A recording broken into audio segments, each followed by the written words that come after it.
ഈ ഒരു ഓറിയന്റേഷൻ പ്രോഗ്രാമിൽ ഇവിടെ അറ്റൻഡ് ചെയ്യുന്ന എല്ലാ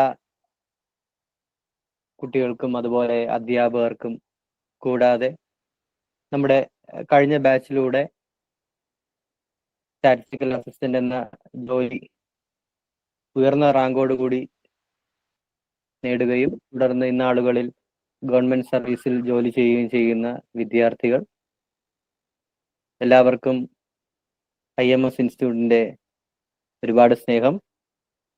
നമ്മൾ ഇന്നത്തെ ഈ ഒരു ഓറിയന്റേഷൻ പ്രോഗ്രാം കൊണ്ട് ഉദ്ദേശിക്കുന്നത് ഇന്നാളുകളിൽ PSC നോട്ടിഫിക്കേഷനിൽ statistical assistant grade 2 investigator grade 2 എന്ന തസ്തിക വിളിക്കുകയുണ്ടായി. ഈ ഒരു എക്സാമിനെ പറ്റി കൂടുതലായി ഡിസ്കസ് ചെയ്യുന്നതിനും കൂടാതെ സിലബസ് വിശകലനം ചെയ്യുകയും ഡിപ്പാർട്ട്മെന്റിനെ പറ്റി കൂടുതലായി മനസ്സിലാക്കുന്നതിനും വേണ്ടിയാണ് ഈ ഒരു ഓറിയന്റേഷൻ പ്രോഗ്രാം നമ്മൾ കൊണ്ട് ഉദ്ദേശിക്കുന്നത്. നമ്മുടെ സ്റ്റാറ്റിസ്റ്റിക്കൽ അസിസ്റ്റന്റ് എക്സാം നോട്ടിഫൈ ചെയ്തത് 2020 തുടർന്ന് 2022 അതിന്റെ എക്സാം നടക്കുകയും 14 ജില്ലകളുടെയും റാങ്ക് ലിസ്റ്റ് വരികയും 2023 ഫെബ്രുവരിയോടുകൂടി മെജോറിറ്റി ഓഫ് ഡിസ്ട്രിക്റ്റുകളിലും ഉദ്യോഗാർത്ഥികളെ അഡ്വൈസ് വന്ന് ജോലിയിലേക്ക് പ്രവേശിക്കുക അവർ ചെയ്തു. കൂടാതെ നമ്മൾ വിചാരിച്ചിരിക്കാതെ പെട്ടെന്നാണ് ഈ ഒരു എക്സാം ഇപ്പോൾ വിളിച്ചത്. കാരണം 2026 മാത്രമേ ഈ 14 ജില്ലകളുടെയും റാങ്ക് ലിസ്റ്റ് തീരുകയുള്ളൂ. ആ സമയത്ത് ഇപ്പോൾ വിളിച്ചിരിക്കുന്ന എക്സാമിന്റെ റാങ്ക് ലിസ്റ്റ് വരികയും തുടർന്ന് ഇതിൽ മെയിൻ ലിസ്റ്റിൽ വരുന്നവർക്ക് ജോലിയിൽ പ്രവേശിക്കുന്ന അവസരവും കിട്ടുന്നതാണ്. ഓക്കെ, നമ്മൾ ഈ ഒരു ഓറിയന്റേഷൻ പ്രോഗ്രാം ആദ്യം നമ്മൾ ഉദ്ദേശിക്കുന്നത് നമ്മുടെ സിലബസ് ഒന്ന് വിശകലനം ചെയ്യുക എന്നതാണ്. അപ്പൊ അതിനുവേണ്ടി ഞാൻ ആദ്യം ക്ഷണിക്കുന്നത് ഏറെ ബഹുമാനവും സ്നേഹവുമുള്ള നമ്മളുടെ കൊമേഴ്സ് എന്ന് പറയുന്ന പേപ്പർ കൈകാര്യം ചെയ്യുന്ന ഭഗവതി മാഡത്തിനെയാണ്. മാഡത്തിനെ ഏറെ സ്നേഹത്തോടെ കൊമേഴ്സ് ബാക്ക്ഗ്രൗണ്ടിന്റെ സിലബസ് വിശകലനം ചെയ്യുന്നതിനായി ക്ഷണിക്കുന്നു. ഹലോ സർ, ഞാൻ ഓഡിബിൾ ആണോ? അതെ അതെ അതെ. Thank you so much, sir. First of all, thank you IMS Institute for inviting me. Maybe ഒരു third or fourth consecutive time ആയിട്ടാണ് ഇവിടെ ഒരു കൊമേഴ്സിന്റെ ക്ലാസ് എടുക്കാനായിട്ട് എന്നെ ഇൻവൈറ്റ് ചെയ്യുന്നതും. And I am very much happy. ഓരോ പ്രാവശ്യം നമ്മൾ എക്സാം എഴുതുമ്പോഴും ഓരോ പ്രാവശ്യം നമ്മൾ സിലബസിൽ കൂടി പോകുമ്പോഴും ക്ലാസ്സസ് ഒക്കെ കഴിയുമ്പോഴും large number of students are being placed in the rank list and കുറച്ച് പേർക്ക് ജോലിയും കിട്ടുന്നുണ്ട്. ഓഡിബിൾ ആണല്ലോ അല്ലെ? അതെ മാം, അതെ. ഓക്കെ, സോ നമ്മൾ ബേസിക്കലി കൊമേഴ്സിന്റെ ഒരു എന്താ പറയാ സിലബസ് എങ്ങനെയായിരിക്കും കവർ ചെയ്യുന്നത് എന്നാണ് നമ്മൾ നോക്കുന്നത്. അപ്പൊ ഫസ്റ്റ് മോഡ്യൂൾ നോക്കണേ. ഇതിപ്പം ഒരു കാര്യം ഞാൻ പറയാം, വളരെ സിമ്പിൾ ആണ്. കൊമേഴ്സ് സംബന്ധിച്ച് ഞാൻ പറയുവാണെന്നുണ്ടെങ്കിൽ കഴിഞ്ഞ പ്രാവശ്യത്തെ മോഡ്യൂൾ ആണിത്. കഴിഞ്ഞ പ്രാവശ്യം നമ്മൾ എക്സാം എഴുതിയ മോഡ്യൂളാണ്. വളരെ സിമ്പിൾ ആണ്. എന്താ പറയാ, ഇത് ഈ ഒരു പോർഷൻസ് തന്നെ മാക്സിമം +1 +2 കൊമേഴ്സിൽ പഠിച്ച പോർഷൻസ് ആണ് വരുന്നത്. അപ്പം കൊമേഴ്സ് ബാക്ക്ഗ്രൗണ്ട് ഇല്ല എന്ന് വെച്ചുകൊണ്ട് കൊമേഴ്സ് ടഫ് ആയിരിക്കും എന്നുള്ള ഒരു വിചാരം വേണ്ട. ഇപ്പൊ ഫസ്റ്റ് നോക്കുവാണെങ്കിൽ മാനേജ്മെന്റ് കോൺസെപ്റ്റ്സ് ആൻഡ് തോട്ട് എന്ന് പറയുന്ന ഒരു സിലബസ് ആണ്. ഇത് പറയുന്നത് കറക്റ്റ് നമുക്ക് 12th സ്റ്റാൻഡേർഡില് കൊമേഴ്സ് സ്റ്റുഡൻസിന്റെ ഒരു ബുക്കാണ്. അത് ഒരു ബുക്കാണ്. അവർക്ക് നമുക്ക് 2 ബുക്സ് ആയിട്ടുണ്ട്. അതിലെ ഫസ്റ്റ് ബുക്കാണിത്. അപ്പൊ ഈ ബുക്കിലുള്ള എല്ലാ സാധനങ്ങളും ഉണ്ട്. Management principles, process, thinkers. ഇത് നമ്മൾ പഠിക്കുന്ന രീതി ഇങ്ങനെയായിരിക്കും. ഇപ്പം മാനേജ്മെന്റ് തിങ്കേഴ്സ് ഉണ്ടാവും. ഫോർ എക്സാമ്പിൾ നമ്മൾ പറയുവാണെങ്കിൽ Henri Fayol, Taylor, Frederick Taylor, FW Taylor എന്നാണ് പറയുന്നത്, മാക്സ് വെബർ, ഇങ്ങനത്തെ കുറച്ച് തിങ്കേഴ്സ് ഉണ്ട്. പിന്നെ പീറ്റർ ഡ്രക്കർ, ഇങ്ങനെ ഒരു 4-5 തിങ്കേഴ്സ് ഉണ്ടാവും. അവര് ഓരോ ഇറയിലായിരിക്കും വരുന്നത്. കൊളോണിയൽ പീരീഡിൽ ഉള്ള ഇര, പ്രീ ഇര, പോസ്റ്റ് ഇറ, മോഡേൺ തിങ്കേഴ്സ്, ബ്യൂറോക്രാറ്റിക് മാനേജ്മെന്റ്. അപ്പൊ നമ്മൾ പഠിക്കുന്ന ഇങ്ങനെയായിരിക്കും. ഓരോ തിങ്കർ ഏത് പീരീഡിലാണ് വന്നത്, അവരെന്താണ് പറഞ്ഞത്. അപ്പൊ നമ്മൾ പണ്ട് തൊട്ടേ വരുവാണെന്നുണ്ടെങ്കിൽ അതൊരു എന്താ പറയാ ഒരു ഇവല്യൂഷൻ പോലെ ആയിരിക്കും വരുന്നത്. ഒരു തിങ്കർ പറഞ്ഞതിന്റെ കാട്ടിലും കുറച്ചുകൂടി നന്നായിട്ട് വളരെ മനസ്സിലാവുന്ന രീതിയിൽ വേറൊരു തിങ്കർ പറയും. ലേറ്റസ്റ്റ് ആയിട്ട് വരുവാണെങ്കിൽ കണ്ടീജന്റ് തിയറി, സിസ്റ്റംസ് തിയറി എന്നൊക്കെ പറഞ്ഞ ലേറ്റസ്റ്റ് തിയറീസ് ഉണ്ട്. അതാണ് ഈ മാനേജ്മെന്റിന്റെ ഒരു പോക്ക് വരിക. ഇത് മാനേജ്മെന്റ് ഒരു സയൻസ് ആണോ? നിങ്ങൾക്കറിയാം മാത്സ് എന്ന് പറയുന്നത് എന്താണ്? മാത്സ് ഇപ്പം 1+2 എന്ന് പറയുന്നത് ഇവിടെ ഇന്ത്യയിൽ ഇരുന്ന് 1+2 കൂട്ടിയാലും അമേരിക്കയിൽ ഇരുന്ന് 1+2 കൂട്ടിയാലും രണ്ടിന്റെ ആൻസർ 3 തന്നെയാണ്.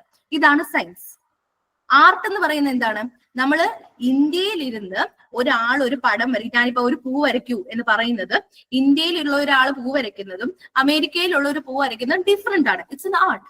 ഒരു പ്രൊഫഷൻ എന്ന് പറയുന്നത് എന്താണ്? പ്രൊഫഷൻ എന്ന് പറയുന്നത് ഇപ്പൊ ഡോക്ടേഴ്സിനെ കണ്ടിട്ടുണ്ടാവും. ഡോക്ടേഴ്സ് എന്താണ്? അവർക്ക് യൂണിവേഴ്സലി റൂൾസ് ഉണ്ട്. പക്ഷെ ചില ഡോക്ടർമാരെ കാണുമ്പോൾ നമുക്കൊരു ഒരു പ്രത്യേക സ്നേഹമാണ്. അപ്പൊ ചിലവരെ കാണുമ്പോൾ പേടിയാണ് അല്ലെ? അപ്പൊ മാനേജ്മെന്റ് എന്ന് പറയുന്നത് ഈ 3 രീതിക്കും എങ്ങനെ വരും? ഒരു സയൻസ് ആണെങ്കിലും ഒരു ആർട്ട് ആണെങ്കിലും ഒരു പ്രൊഫഷൻ ആണെങ്കിലും ഇങ്ങനെ നമ്മൾ വളരെ ഇൻട്രസ്റ്റിംഗ് ആയിട്ടായിരിക്കും ഈ ഒരു മോഡ്യൂൾ കൊണ്ടുപോകുന്നത്. Functions of management very simple ആണ്. നമ്മൾ ചുമ്മാ പോർട്ട്സ്കോപ്പ് എന്ന് പഠിക്കും. Planning, organising, controlling, staffing, budgeting എന്നൊക്കെ പറഞ്ഞ് നമ്മൾ പോർട്ട്സ്കോപ്പ് എന്ന് പറഞ്ഞൊരു എന്താ പറയാ ഒരു ചെറിയ ഒരു എക്സ്പാൻഷൻ ഒക്കെ വെച്ച് നമ്മൾ പഠിക്കും. ഓക്കെ, അപ്പൊ അങ്ങനെയായിരിക്കും നമ്മുടെ ഫസ്റ്റ് മോഡ്യൂൾ കൊണ്ടുപോകുന്നത്. ഫസ്റ്റ് മോഡ്യൂൾ കമ്പാരിറ്റീവ്ലി വളരെ ഈസി ആയിട്ടുള്ളൊരു മോഡ്യൂളാണ്. ഇനി സെക്കൻഡ് മോഡ്യൂൾ കണ്ടു അക്കൗണ്ടിങ് എന്ന് വെച്ചാൽ നിങ്ങൾ പേടിക്കേണ്ട. അക്കൗണ്ടിങ്ങില് നമ്പേഴ്സ് ഉണ്ട്. അപ്പൊ ഈ നമ്പേഴ്സിന്റെ പ്രത്യേകത എന്താന്ന് വെച്ചാൽ ഈ പറഞ്ഞ പോലെ 1+2 = 3 അത് മാത്സ് ആണ്. ഈ 1നും 2നും ഓരോ സ്ഥലത്ത് ഓരോ ഇമ്പോർട്ടൻസ് ആണ്. അതാണ് നമുക്ക് അക്കൗണ്ടിങ്ങിനകത്ത് കൊണ്ടുവരുന്നത്. അപ്പൊ അക്കൗണ്ടിങ്ങിനകത്ത് ക്രെഡിറ്റ് എന്താണ്, ഡെബിറ്റ് എന്താണ് നിങ്ങൾ കണ്ടിട്ടുണ്ടാവും. നിങ്ങൾക്ക് മെസ്സേജ് വരും അല്ലെ? ഫോണിൽ മെസ്സേജ് വരില്ലേ? ബാങ്കില് ഡെബിറ്റ് ആയി എന്ന് വെച്ചാൽ എന്താണ്? ബാങ്കിൽ നിന്ന് പൈസ പോയി. ക്രെഡിറ്റ് ആയി, ബാങ്കിനകത്ത് പൈസ വന്നു. ഇത് ഡെബിറ്റും ക്രെഡിറ്റും നിങ്ങൾക്ക് കാണുമ്പോൾ മനസ്സിലാവില്ലേ? ഈ ഡെബിറ്റും ക്രെഡിറ്റും എങ്ങനെയാണ് അക്കൗണ്ടൻസിയിൽ അതിന്റെ പ്രത്യേകത വരുന്നത്, എന്തുകൊണ്ടാണ് അതിന് ഡെബിറ്റും ക്രെഡിറ്റ് എന്ന് പേര് വന്നത് തൊട്ടുള്ള കാര്യങ്ങൾ നമ്മൾ നോക്കുന്നുണ്ടാവും. ഇത് തന്നെ പല ഏരിയാസിൽ ഇപ്പൊ ഫിനാൻഷ്യൽ അക്കൗണ്ടിംഗ് ഉണ്ട്. ഫിനാൻഷ്യൽ അക്കൗണ്ടിംഗ് എന്ന് പറഞ്ഞാൽ കമ്പനി സ്റ്റേറ്റ്മെന്റ്സ് നിങ്ങൾ ചിലപ്പോൾ കണ്ടിട്ടുണ്ടോ? നിങ്ങൾ ഈ പേപ്പർ മറിച്ച് നോക്കുമ്പോൾ ബിസിനസ് എന്ന് പറഞ്ഞൊരു പേജ് ഉണ്ട്. ആ പേജിൽ നോക്കുമ്പോൾ സൗത്ത് ഇന്ത്യൻ ബാങ്ക് ഈ ക്വാർട്ടറിൽ ഇത്രയും രൂപ ലാഭമുണ്ടാക്കി. ഇത് financial accounting. Okay, management accounting എന്ന് പറയുന്നത് റേഷ്യോസ് നോക്കാം. പ്രോഫിറ്റ് ഇത്ര റേഷ്യോസ് എന്ന് പറഞ്ഞാൽ എന്താണ്? നമ്മൾ ഒന്നിനെ ഒന്ന് വെച്ച് കമ്പയർ ചെയ്യുകയാണ്. അത് കമ്പയർ ചെയ്യുമ്പോൾ അത് മാനേജ്മെന്റ് അക്കൗണ്ടിംഗ്. ഇനി ഒരു കമ്പനി 100 രൂപയാണ് അവരുടെ പ്രോഫിറ്റ്. ഈ 100 രൂപ എങ്ങനെയൊക്കെയാണ് വരുന്നത്? വർക്ക് ഓവർഹെഡ്, സാലറി എത്ര കൊടുക്കുന്നു, വേജസ് എത്ര കൊടുക്കുന്നു, അങ്ങനെ നമ്മൾ ഓരോ പാർട്ടായിട്ട് ഡിവൈഡ് ചെയ്യുന്നു കോസ്റ്റ് അക്കൗണ്ടിങ്. അപ്പൊ അക്കൗണ്ടിങ് നോക്കുവാണെങ്കിൽ നമ്മൾ ഓരോ കാര്യം എടുത്ത് ഫൈനാൻഷ്യൽ അക്കൗണ്ടിങ്ങിന്റെ പ്രിൻസിപ്പിൾസ് എന്താണ്, കോസ്റ്റ് അക്കൗണ്ടിങ്ങിന്റെ പ്രിൻസിപ്പിൾസ് എന്താണ്, മാനേജ്മെന്റ് അക്കൗണ്ടിങ്ങിന്റെ പ്രിൻസിപ്പിൾസ് എന്താണ് എന്ന് നോക്കും. പിന്നെ കുറച്ച് റൂൾസ് ഉണ്ട്. ആ റൂൾസിനെയാണ് അക്കൗണ്ടിങ് കോൺസെപ്റ്റ്സ് ആൻഡ് കൺവെൻഷൻസ് പറയുന്നത്. പിന്നെ gap, generally accepted accounting practices ആണ്. ഇത് ടോട്ടലി നമ്മുടെ ഫുൾ വേൾഡിൽ എങ്ങനെയാണ് ഈ റൂൾസ് പോകുന്നത് എന്നുള്ളതാണ്. ഇന്ത്യൻ അക്കൗണ്ടിങ് സ്റ്റാൻഡേർഡ്സ് പെർട്ടിക്കുലർലി ഇന്ത്യയിൽ IAS ഉണ്ട്. IAS 1, 2, 3 അതെങ്ങനെയൊക്കെ ഇപ്പൊ ക്യാഷ് ഫ്ലോ, ഈ വേർഡ്സ് ഒക്കെ കേട്ട് പേടിക്കേണ്ട. ഇതൊക്കെ വളരെ സിമ്പിൾ കാര്യങ്ങളാണ്. ഞാൻ ജസ്റ്റ് പറഞ്ഞു പോകുന്നതേ ഉള്ളൂ. അതെങ്ങനെ അതിനെ നമ്മൾ ലിങ്ക് ചെയ്തെടുക്കുകയാണ്. ഈ ഒരു ഫുൾ മോഡ്യൂൾ നമ്മൾ എങ്ങനെ ലിങ്ക് ചെയ്തെടുക്കുകയാണ്. ഇനി ഒരു അക്കൗണ്ടിങ് സ്റ്റാൻഡേർഡ് ഉണ്ടെങ്കിൽ അതിനെങ്ങനെ സെറ്റ് ചെയ്യും എന്നുള്ളതൊക്കെയാണ് മോഡ്യൂൾ 2 വരുന്നത്. ഇനി മോഡ്യൂൾ 3 ആണ് പേഴ്സണലി എനിക്കും നമുക്ക് നല്ല ഇൻട്രസ്റ്റിംഗ് ആയിട്ട് പോകുന്ന ഒരു മോഡ്യൂളാണ്. എന്റെ ഓർമ്മ ശരിയാണെന്നുണ്ടെങ്കിൽ ലാസ്റ്റ് ടൈം നമുക്ക് ഇതേ എക്സാം വന്നപ്പം ഈ ഒരു ഏരിയ എന്ന് പറയുന്നത് നല്ല ഇൻട്രസ്റ്റിംഗ് ക്വസ്റ്റ്യൻസ് വരികയും നമ്മൾ ഓൾമോസ്റ്റ് കവർ ചെയ്ത ക്വസ്റ്റ്യൻസ് മാത്രമാണ് വന്നത്. അങ്ങനെ നോക്കുകയാണെങ്കിൽ ഇപ്പൊ ഫിനാൻഷ്യൽ മാർക്കറ്റ്, ക്യാപിറ്റൽ മാർക്കറ്റ് എല്ലാം പണ്ട് തൊട്ടെയാണ്. ആദ്യത്തെ സ്റ്റോക്ക് എക്സ്ചേഞ്ച് ഏതാണ്? Bombay stock exchange. പിന്നെ അത് തൊട്ട് നമ്മൾ തുടങ്ങും. എന്നിട്ട് financial market classification, primary, secondary. Primary എന്ന് വെച്ചാൽ എന്താ? ആദ്യമായിട്ട് കൊടുക്കുന്നു. സെക്കൻഡറി എന്ന് വെച്ചാൽ എക്സ്ചേഞ്ച് ചെയ്യുന്നു. ഇങ്ങനെയൊക്കെ ആയിരിക്കും നമ്മൾ പഠിക്കണം. അത് തൊട്ട് റീസെന്റ് ആയിട്ട് May 23, 2024 നമ്മുടെ national stock exchange is the 4th largest stock exchange in the world. നമ്മൾ നെറ്റ് ക്യാപിറ്റലൈസേഷൻ നോക്കുകയാണെങ്കിൽ അതുവരെയുള്ള റീസെന്റ് കാര്യങ്ങൾ വരെയൊക്കെ നമ്മൾ കവർ ചെയ്യുന്നത്. അതുപോലെ റീസെന്റ് ആയിട്ട് നമ്മൾ നടക്കുന്ന കാര്യങ്ങളെല്ലാം നമ്മൾ പേപ്പറിലോ എന്തെങ്കിലും ഒക്കെ ഞാൻ റെഫർ ചെയ്ത് ഞാൻ നിങ്ങൾക്ക് തരാം. കാരണം അതൊക്കെ ആയിരിക്കും ചിലപ്പം ചോദിക്കുന്നത്. എന്താ പറയാ, കൺവെൻഷണൽ ആയിട്ട് കുറെ കാര്യങ്ങൾ ഉണ്ടാവും. ഫിനാൻഷ്യൽ മാർക്കറ്റ് എങ്ങനെയാണ്, ക്യാപിറ്റൽ മാർക്കറ്റ് എങ്ങനെയാണ്, പ്രൈമറി സെക്കൻഡറി ഇങ്ങനെ ക്ലാസിഫൈ ചെയ്യുന്നത്, ഇങ്ങനെ കൺവെൻഷണൽ ആയിട്ടുള്ള കാര്യങ്ങളൊക്കെ ഉണ്ടാവും. അതോടൊപ്പം തന്നെ റീസെന്റ് ട്രെൻഡ്സ് എന്തൊക്കെയാണെന്ന് നമ്മൾ നോക്കുന്നുണ്ടാവും. പിന്നെ വരുന്നത് ഒരു ഏരിയ ആണ് ബാങ്കിങ് തിയറി ആൻഡ് പ്രാക്ടീസ്. ഇതും ഈ പറഞ്ഞ പോലെ കൺവെൻഷണൽ ആയിട്ട് ഇവല്യൂഷൻ ആൻഡ് സ്ട്രക്ചർ. ഇപ്പം നമ്മൾ നോക്കുവാണെങ്കിൽ ഇന്ത്യയിലെ ഫസ്റ്റ് ബാങ്ക് എന്തായിരുന്നു? ഇംപീരിയൽ ബാങ്ക് ആണ്. അത് പിന്നെ RBI ആയിട്ട് 1935 SBI ഉണ്ട്, SBI അസോസിയേറ്റ്സ് ഉണ്ട്. 2019 ഇതെല്ലാം കൂടി മെർജ് ചെയ്ത് ആകെപ്പാടെ ഇപ്പൊ കുറച്ച് സ്റ്റേറ്റ് ബാങ്ക് ഓഫ് ഇന്ത്യ പോലെ കുറച്ച് ബാങ്ക്സ് എല്ലാം കൂടി സ്റ്റേറ്റ് ബാങ്ക് ഓഫ് ഇന്ത്യ ആയി.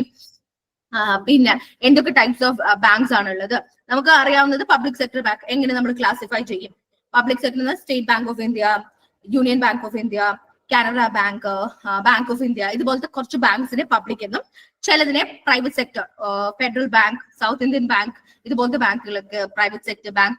ഷെഡ്യൂൾ ബാങ്ക്സ് എന്ന് പറയുന്നത് നിങ്ങൾ കാണുന്ന മണപ്പുറം, മുത്തൂറ്റ്, ഇതൊക്കെ ഷെഡ്യൂൾ ബാങ്ക്സ് ആണ്. ഫോറിൻ ബാങ്ക്സ് ഉണ്ട്, ഫോറിൻ ബാങ്ക്സ് കുറെ പുതിയ ബാങ്ക്സ് ഉണ്ട്. പിന്നെ ന്യൂജൻ ബാങ്ക്സ്. അതാണ് ഞാൻ പറയാം, ബാങ്കിങ്ങിലും നമ്മൾക്ക് കൺവെൻഷണൽ ആയിട്ട് ഈ ഇവല്യൂഷൻ ആൻഡ് സ്ട്രക്ചർ ഓഫ് ബാങ്കിങ്ങിൽ നമുക്ക് ബേസൽ നോംസ് ഒക്കെ വരും. അതൊക്കെ ഇനീഷ്യലി നമ്മുടെ ഇന്ത്യയിൽ തന്നെ നരസിംഹം സാറ് പ്രൈം മിനിസ്റ്റർ ആയിട്ട് ഇരുന്നപ്പോൾ തൊട്ടുള്ള കുറെ കാര്യങ്ങൾ, ഫിനാൻസ് മിനിസ്റ്റർ ആയിട്ട് ഇരുന്നപ്പോഴൊക്കെ ഉണ്ടായ കുറെ ഇവല്യൂഷൻ തൊട്ട് ന്യൂ ജനറേഷൻ യെസ് ബാങ്ക് ഒക്കെ കേട്ടിട്ടില്ലേ? യെസ് ബാങ്ക് ഒക്കെ വളരെ ന്യൂ ജനറേഷൻ ബാങ്ക്സ് ആണ്. ഇതുപോലത്തെ കാര്യങ്ങൾ വരും. ഇനി innovations and reforms in banking sector, especially ഇപ്പൊ നമ്മൾ നോക്കുവാണെങ്കിൽ ബാങ്കില് പണ്ടൊക്കെ എന്തിനാ പോകുന്ന? പൈസ ഡെപ്പോസിറ്റ് ചെയ്യാൻ വേണ്ടിയിട്ടാണ്. ഇപ്പൊ എന്തിനാ പോകുന്നത്? പൈസ ഡെപ്പോസിറ്റ് ചെയ്യാനൊന്നുമല്ല, വേറെ പല ആവശ്യങ്ങൾക്കാണ് നമ്മൾ പോകുന്നത്. കാരണം ഡെപ്പോസിറ്റ് ചെയ്യാനും പിൻവലിക്കാനും നമ്മുടെ കയ്യിൽ ഇപ്പൊ നെറ്റ് ബാങ്കിങ് ഉണ്ട്. അപ്പൊ അതുപോലത്തെ ബാങ്കിങ് പരിപാടികളൊക്കെ പുതിയ ഇന്നോവേഷൻസ് ആൻഡ് റിഫോംസ് ആണ്. നമുക്ക് ഇ ബാങ്കിങ് ഉണ്ട്, പിന്നെ അതുപോലെ core, ECS, EFT, RTGS, next, Swift, ഇതൊക്കെ ഈ കോർ, ECS, EFT, RTGS എന്നൊക്കെ പറഞ്ഞാൽ real time gross, NEFT, Swift, ഇതൊക്കെ എന്ന് പറയുന്നത് ഫണ്ട് ട്രാൻസ്ഫർ ചെയ്യാനുള്ള സിംപ്ലസ്റ്റ് ഫോംസ് ആണ്. Mobile banking, internet banking, retail banking, banking ombudsman. ആരാണ് ബാങ്കിങ് ഓംബുഡ്സ്മാൻ? ഇപ്പൊ നിങ്ങൾക്ക് ഒരു കംപ്ലൈന്റ് ഉണ്ട് ഒരു സ്കൂളില്, അത് പോയി പറയാൻ ആരുണ്ട്? ടീച്ചർ, പ്രിൻസിപ്പൾ ഒക്കെ ഉണ്ട്. ബാങ്കേഴ്സിന് ഒരു പ്രശ്നമുണ്ട്, ഇല്ലെങ്കിൽ കസ്റ്റമേഴ്സിന് ഒരു പ്രശ്നമുണ്ട്, ബാങ്ക് ഇയാൾ ഭയങ്കര ശല്യ, ബാങ്കിൽ പോയി കഴിഞ്ഞാൽ തന്നെ ഭയങ്കര പ്രശ്നമാണ് എന്നൊക്കെ പറയുന്നവർക്ക് ഒരു റിഡ്രസൽ ആളാണ് ബാങ്കിങ് ഓംബുഡ്സ്മാൻ എന്ന് പറയുന്നത്. സോ ഇങ്ങനെ നമ്മൾ ബാങ്കിങ് നോക്കുവാണെങ്കിലും പറയുന്ന പോലെ കൺവെൻഷണൽ ആയിട്ട് നമ്മൾ ഫ്യൂച്ചറിലോട്ട് വരും. ഇവിടെ നോക്കുന്നത് മാനേജ്മെന്റ് പ്രിൻസിപ്പിൾസും മാത്രമേ ഉള്ളൂ. പഴയ രീതിയിൽ നിന്നും കുറച്ച് എന്താ പറയാ, ഒരുപാട് അങ്ങോട്ട് റീസെന്റ് പോവാത്തത്. അതായത് മൂന്നും, അതായത് അക്കൗണ്ടിങ്ങും ഫിനാൻഷ്യൽ ക്യാപിറ്റൽ മാർക്കറ്റും ബാങ്കിങ് തിയറി ആൻഡ് പ്രാക്ടീസ്, നമ്മൾ കൺവെൻഷനിൽ നിന്നും പുതിയതിലോട്ടുള്ള ഒരു ട്രാവൽ, ഒരു ജേർണി ആയിരിക്കും ഈ 4 മോഡ്യൂള്. ഈ മോഡ്യൂളിനെ സംബന്ധിച്ച് ഓരോ മോഡ്യൂളിലും 5 മാർക്ക് ആണെന്നുണ്ടെങ്കിലും വളരെ സിമ്പിൾ ആയിട്ട് നമുക്ക് ബേസ് കവർ ചെയ്ത് പോകാം. ഇപ്പൊ നമ്മൾ എന്താ ചെയ്യുന്നത് വെച്ചാൽ പല എക്സാമിലും അഡ്വാൻസ്ഡ് ആയിട്ട് പഠിച്ചു പോയിട്ട് ബേസ് കിട്ടാത്ത ഒരു രീതിയുണ്ട്. Since this is A interdisciplinary exam, അതായത് കോമേഴ്സും മാത്സും എക്കണോമിക്സും എല്ലാം വരുന്നത് കൊണ്ട് തന്നെ നമുക്ക് ബേസ് കാര്യങ്ങൾ, നല്ല ബേസ്മെന്റ്, നല്ല സ്ട്രോങ് ആയിട്ട് തന്നെ ബേസ് പഠിച്ചതിന് ശേഷം നമുക്ക് അഡ്വാൻസ്ഡ് കാര്യങ്ങൾ നോക്കാം. സോ അങ്ങനെയായിരിക്കും എന്റെ ക്ലാസ്സസ് ഞാൻ ഡീൽ ചെയ്യുന്നത്. Okay Prince? ഒരു മൊത്തത്തിലുള്ള ഒരു ഐഡിയ ഇപ്പൊ കുട്ടികൾക്ക് കിട്ടിക്കാണും എങ്ങനെയാണ് നമ്മുടെ സിലബസ് എന്നും. എനിക്ക് തോന്നുന്നത് ഒരു ക്ലാസ് കൊണ്ട് തന്നെ ഏകദേശം കുട്ടികൾ കൊമേഴ്സിലേക്ക് എൻട്രി ചെയ്ത് കഴിഞ്ഞു എന്നുള്ളത് എനിക്ക് മനസ്സിലായി. അപ്പോൾ ഇനി നമുക്ക് അടുത്ത ഒരു സ്ട്രീം നമ്മൾ നോക്കുന്നത് എക്കണോമിക്സിനാണ്. അപ്പൊ എക്കണോമിക്സിന്റെ ടീച്ചർ ഇവിടെ അവൈലബിൾ ആണ്. അപ്പോൾ നമുക്ക് എക്കണോമിക്സിന്റെ സിലബസ് നമുക്കൊന്ന് വിശകലനം ചെയ്യാം. അതിനായിട്ട് ഏറെ സ്നേഹത്തോടെ ടീച്ചറിനെ സ്വാഗതം ചെയ്യുന്നു.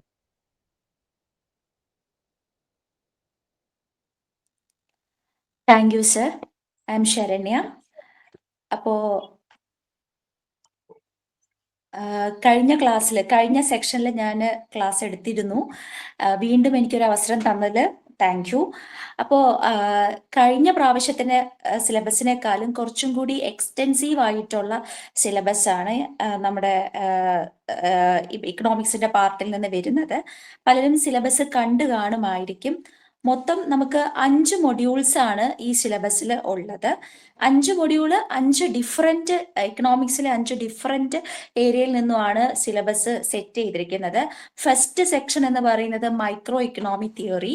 First module micro economic theory, അതിന്റെ ആപ്ലിക്കേഷൻസ് ആണ്. അപ്പൊ മൈക്രോ ഇക്കണോമിക് തിയറി എന്ന് പറഞ്ഞാൽ കൺസ്യൂമർ ബിഹേവിയറുമായി ബന്ധപ്പെട്ട് വരുന്ന തിയറീസ് ആണ്. ഇപ്പൊ ഒരു ഫോർ എക്സാമ്പിൾ ഒരു ഇൻഡിവിജ്വൽ ഒരു ഷോപ്പിൽ നിന്ന് ഒരു ഗുഡ് കൺസ്യൂം ചെയ്യുന്നു. അപ്പൊ ആ കൺസ്യൂം ചെയ്യുമ്പോൾ അയാളുടെ മെന്റാലിറ്റി എങ്ങനെയാണ്, അയാൾ ഒരു ഗുഡ് കൺസ്യൂം ചെയ്യുമ്പോൾ നമുക്ക് കിട്ടുന്ന സാറ്റിസ്ഫാക്ഷൻ ലെവൽ, അതനുസരിച്ച് എങ്ങനെയാണ് കൺസ്യൂമർ കൺസംഷനുമായി ബന്ധപ്പെട്ട് ഓരോ തിയറീസ് ഡെവലപ്പ് ചെയ്തിരിക്കുന്നത്. ആ തിയറീസ് ഫസ്റ്റ് തൊട്ട് ലാസ്റ്റ് വരെ എങ്ങനെയാണ് ഇപ്പം ഒരു തിയറി ഡെവലപ്പ് ചെയ്തു, ആ തിയറിയുടെ ഡ്രോബാക്കിൽ നിന്ന് അടുത്തൊരു തിയറി വരുന്നു. അങ്ങനെ കുറെ ലിസ്റ്റ് ഓഫ് തിയറീസ് ആണ് ഫസ്റ്റ് മൊഡ്യൂളിൽ നമ്മൾ ഡിസ്കസ് ചെയ്യുന്നത്. അത് കഴിഞ്ഞാൽ പിന്നെ സബ്സ്റ്റിറ്റ്യൂഷൻ ഇഫക്ട്സ്. അതിപ്പം നമുക്ക് പെട്ടെന്ന് നമുക്കൊരു സബ്സ്റ്റിറ്റ്യൂഷൻ ഇഫക്റ്റ് എന്തെന്ന് വളരെ ഒരു ഷോർട്ട് പീരീഡിൽ നമുക്കിത് പറയാൻ പറ്റത്തില്ല. കുറച്ച് ഇൻഡെപ്ത് ആയിട്ട് തന്നെ ഇത് നമുക്ക് പഠിക്കേണ്ടതുണ്ട്. അപ്പൊ നമ്മൾ ഒരു ഗുഡ്, ഇപ്പൊ നമ്മുടെ മുമ്പിൽ 2 ഗുഡ്സ് അവൈലബിൾ ആയിരിക്കും. അപ്പൊ നമ്മൾ എപ്പോഴും 2 ഗുഡ്സിനും അവൈലബിൾ ആയിരിക്കുമ്പോൾ, ഫോർ എക്സാമ്പിൾ ടീയും കോഫി എന്ന് പറയുന്നത് സബ്സ്റ്റിറ്റ്യൂട്ട് ആയിട്ടുള്ള ഗുഡ്സ് ആണ്. അപ്പോൾ ടീയുടെ പ്രൈസ് കൂടുമ്പോൾ നമ്മൾ എന്താ ചെയ്യുക, കോഫി ടീക്ക് പകരമായിട്ട് സബ്സ്റ്റിറ്റ്യൂട്ട് ചെയ്യും.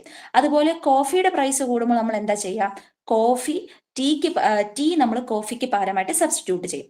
അതുപോലെ ഇപ്പൊ ഒരു ഗുഡിന്റെ പ്രൈസ് 10 റുപ്പീസിൽ നിന്ന് 12 റുപ്പീസ് ആയിട്ട് മാറുമ്പോൾ അതിന്റെ ഡിമാൻഡ് കുറയും. അപ്പൊ അവിടെ പ്രൈസ് ഇഫക്റ്റ് എന്നാണ് പറയുന്നത്. ആ പ്രൈസ് ഇഫക്റ്റിന് 2 രീതിയിൽ, പ്രൈസ് ഇഫക്റ്റ് എന്ന് പറയുന്നത് സബ്സ്റ്റിറ്റ്യൂഷൻ ഇഫക്റ്റും ഇൻകം ഇഫക്റ്റും കൂടി ചേരുന്നതാണ്. അങ്ങനെയുള്ള കുറേ കാര്യങ്ങളാണ് ഈ ഫസ്റ്റ് മൊഡ്യൂളിൽ ഡിസ്കസ് ചെയ്യുന്നത്.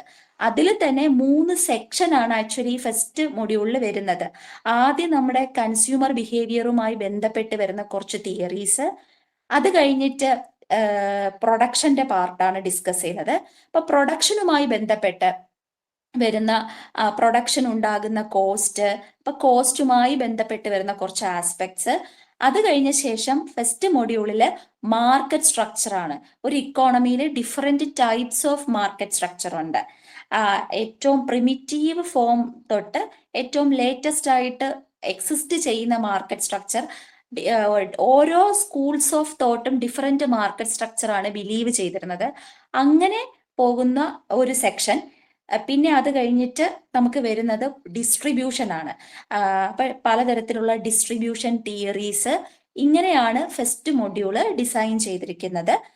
അപ്പോൾ ഇനി നമ്മൾ സെക്കൻഡ് മൊഡ്യൂളിലേക്ക് പോയി കഴിഞ്ഞാൽ, സെക്കൻഡ് മൊഡ്യൂളിൽ ഡിസ്കസ് ചെയ്യുന്നത് macro economic theory and applications ആണ്.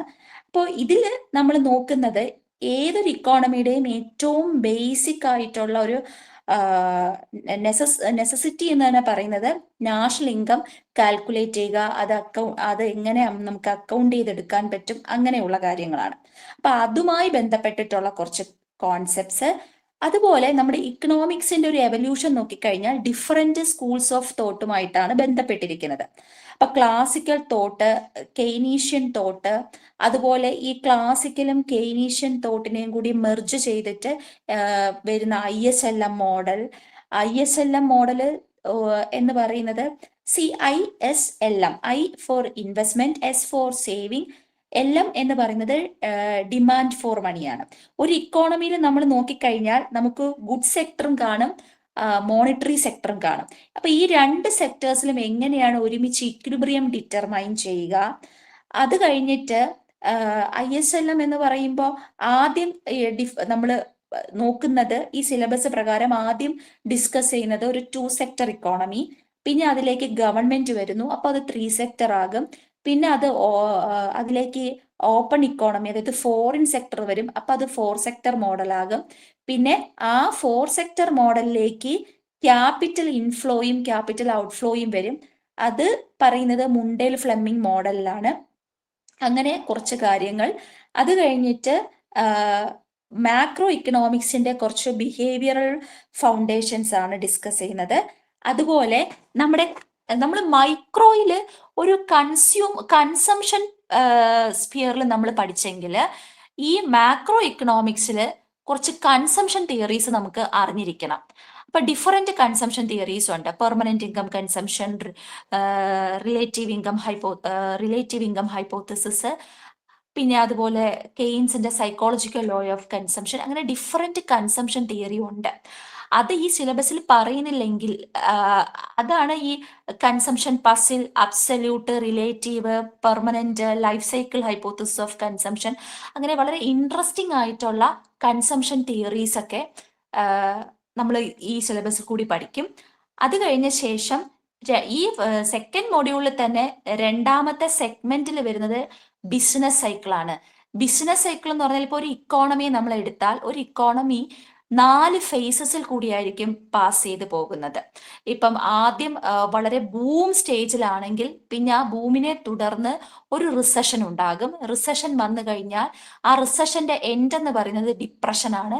ഡിപ്രഷനിൽ നിന്ന് പിന്നെ റിക്കവറിയിലേക്ക് പോകും. അങ്ങനെ തുടങ്ങുന്ന ഒരു ബിസിനസ് സൈക്കിൾ മോഡൽ. പിന്നെ ഈ ബിസിനസ് സൈക്കിളിൽ തന്നെ പലതരത്തിലുള്ള മോഡൽസ് ഡിഫറെന്റ് ഇക്കോണമിസ്റ്റ് ഡെവലപ്പ് ചെയ്തിട്ടുണ്ട്. അങ്ങനെ പലതരത്തിലുള്ള മോഡൽസ്, അതായത് സാമുവൽസിന്റെ business cycle model, Hicks, Kaldor, അവരുടെയൊക്കെ ബിസിനസ് സൈക്കിൾ മോഡൽസ് ഡിസ്കസ് ചെയ്യും. അതുപോലെ മൾട്ടിപ്ലെയർ എന്ന് പറഞ്ഞു കഴിഞ്ഞാൽ ഇനിഷ്യലി ഗവൺമെന്റ് ഒരു ഇൻവെസ്റ്റ്മെന്റ് നടത്തി കഴിഞ്ഞാൽ അത് എത്രത്തോളം ഇൻകം ജനറേറ്റ് ചെയ്യും, മൾട്ടിപ്പിൾ ആയിട്ട് ഇൻകം ജനറേറ്റ് ചെയ്യുന്ന ഒരു മോഡലാണ് മൾട്ടിപ്ലെയർ. അങ്ങനെ ഇനിഷ്യലി ഗവൺമെന്റ് ഒരു ഇൻവെസ്റ്റ്മെന്റ് നടത്തുകയും ആ ഇൻവെസ്റ്റ്മെന്റിൽ നിന്ന് ഇക്കോണമിയിൽ ഇൻകം ജനറേറ്റ് ചെയ്യുകയും ആ ഇൻകം വീണ്ടും ഒരു ഇൻവെസ്റ്റ്മെന്റിലേക്ക് പോകുന്നത് ആക്സിലറേറ്റർ ആണ്. പിന്നെ ഈ ആക്സിലറേറ്ററും മൾട്ടിപ്ലെയറും കൂടെ ചേർന്നൊരു സൂപ്പർ മൾട്ടിപ്ലെയർ. പിന്നെ അത് കഴിഞ്ഞ ശേഷം ഇക്കോണമിയിൽ ഉണ്ടാകുന്ന, അത് കുറച്ച് ലേറ്റസ്റ്റ് ആയിട്ടുള്ള ഒരു സെഗ്മെന്റ് ആയിട്ടാണ് വരുന്നത്, പലതരത്തിലുള്ള ഫിനാൻഷ്യൽ ക്രൈസിസുകൾ ഉണ്ടായിട്ടുണ്ട്. അപ്പം അത് നമ്മൾ നോക്കണം. പിന്നെ ഈ ഫിനാൻഷ്യൽ ക്രൈസിസിനെ തുടർന്ന് നമ്മുടെ അതുവരെ ഉണ്ടായിരുന്ന ഇക്കണോമിക് തിയറീസിൽ നിന്ന് ചെറിയൊരു വേരിയേഷൻ വരുന്നുണ്ട്. അതാണ് ഈ alternative views of classical, Keynesian എന്നൊക്കെ പറയുന്നത്. അതായത് ആദ്യകാലത്ത് ഫസ്റ്റ് ഡെവലപ്പ് ചെയ്ത സ്കൂൾ ഓഫ് തോട്ട് എന്ന് പറയുന്നത് ക്ലാസിക്കൽ ആയിരുന്നു. അത് കഴിഞ്ഞ ശേഷം ക്ലാസിക്കൽസിന്റെ വ്യൂ പോയിന്റ് റോങ് ആണെന്ന് പ്രൂവ് ചെയ്തതിനെ തുടർന്നാണ് കെയ്നീഷ്യൻ സ്കൂൾ വരുന്നത്. അപ്പൊ കെയ്നീഷ്യൻ സ്കൂളിൽ ഉണ്ടായിരിക്കുന്ന പ്രിൻസിപ്പിൾ വെച്ച് നമ്മൾ ഫോളോ ചെയ്ത് ഒരു 1968 ഒക്കെ ആയപ്പോഴേക്കും വീണ്ടും ഇക്കോണമി ആകെ ഒരു ഡിപ്രഷൻ സ്റ്റേജിലേക്ക് പോകുന്നു. അതിനെ തുടർന്ന് ഈ വ്യൂസ് എല്ലാം റോങ് ആണെന്ന് പ്രൂവ് ചെയ്യുകയും അങ്ങനെ പുതിയൊരു സ്കൂൾ, ഒരു മോണിറ്ററിസം ട്രിഗർ ചെയ്യുകയും ചെയ്തു. അതാണ് ആ സിലബസിൽ പറയുന്നത് alternative views of classical, Keynesian and monetary approaches എന്ന് പറയുന്നത്. അതായത് ഇവരുടെ ഈ സ്കൂൾ ഓഫ് തോട്ടൊക്കെ അപ്പൊ നമ്മൾ നമ്മൾ സിസ്റ്റമാറ്റിക് ആയിട്ട് പഠിച്ചു വരുമ്പോഴായിരിക്കും നമുക്ക് കുറച്ച് കൂടുതൽ മനസ്സിലാവുക. ഇപ്പൊ 1960s 70s ഒക്കെ ആയ സമയത്ത് ഒരു ഡിപ്രഷൻ ഉണ്ടായി. പിന്നെ ഒരു ആ ഡിപ്രഷൻ സമയത്ത് അതിനെ തുടർന്ന് ഈ പഴയ തിയറീസ് റോങ് ആണെന്ന് പ്രൂവ് ചെയ്യുകയും പിന്നെ ഇൻഫ്ലേഷനിലേക്ക് അത് എങ്ങനെ ലീഡ് ചെയ്യുകയും ഇൻഫ്ലേഷനെ കുറിച്ച് ചില തിയറീസ് ഡെവലപ്പ് ചെയ്യുകയും ചെയ്യുന്നതാണ് ഈ മോണിറ്ററിസത്തിലൊക്കെ കാണുന്നത്. ഈ ഫിലിപ്സ് കർവ് എല്ലാം ഈ കെയ്നീഷ്യന്റെ ഒക്കെ ഈ അപ്രോച്ചിനെ കൗണ്ടർ ആർഗ്യുമെന്റ് ചെയ്യുന്നതിനും പിന്നെ വേജും അൺഎംപ്ലോയ്മെന്റും തമ്മിലുള്ള ഒരു റിലേഷൻഷിപ്പ് പഠിക്കുന്നതുമായിട്ട് ബന്ധപ്പെട്ട് വന്നിട്ടുള്ള ഇതാണ്. അതുപോലെ പിന്നെ വരുന്നത് ഈ macro economic schools and policies.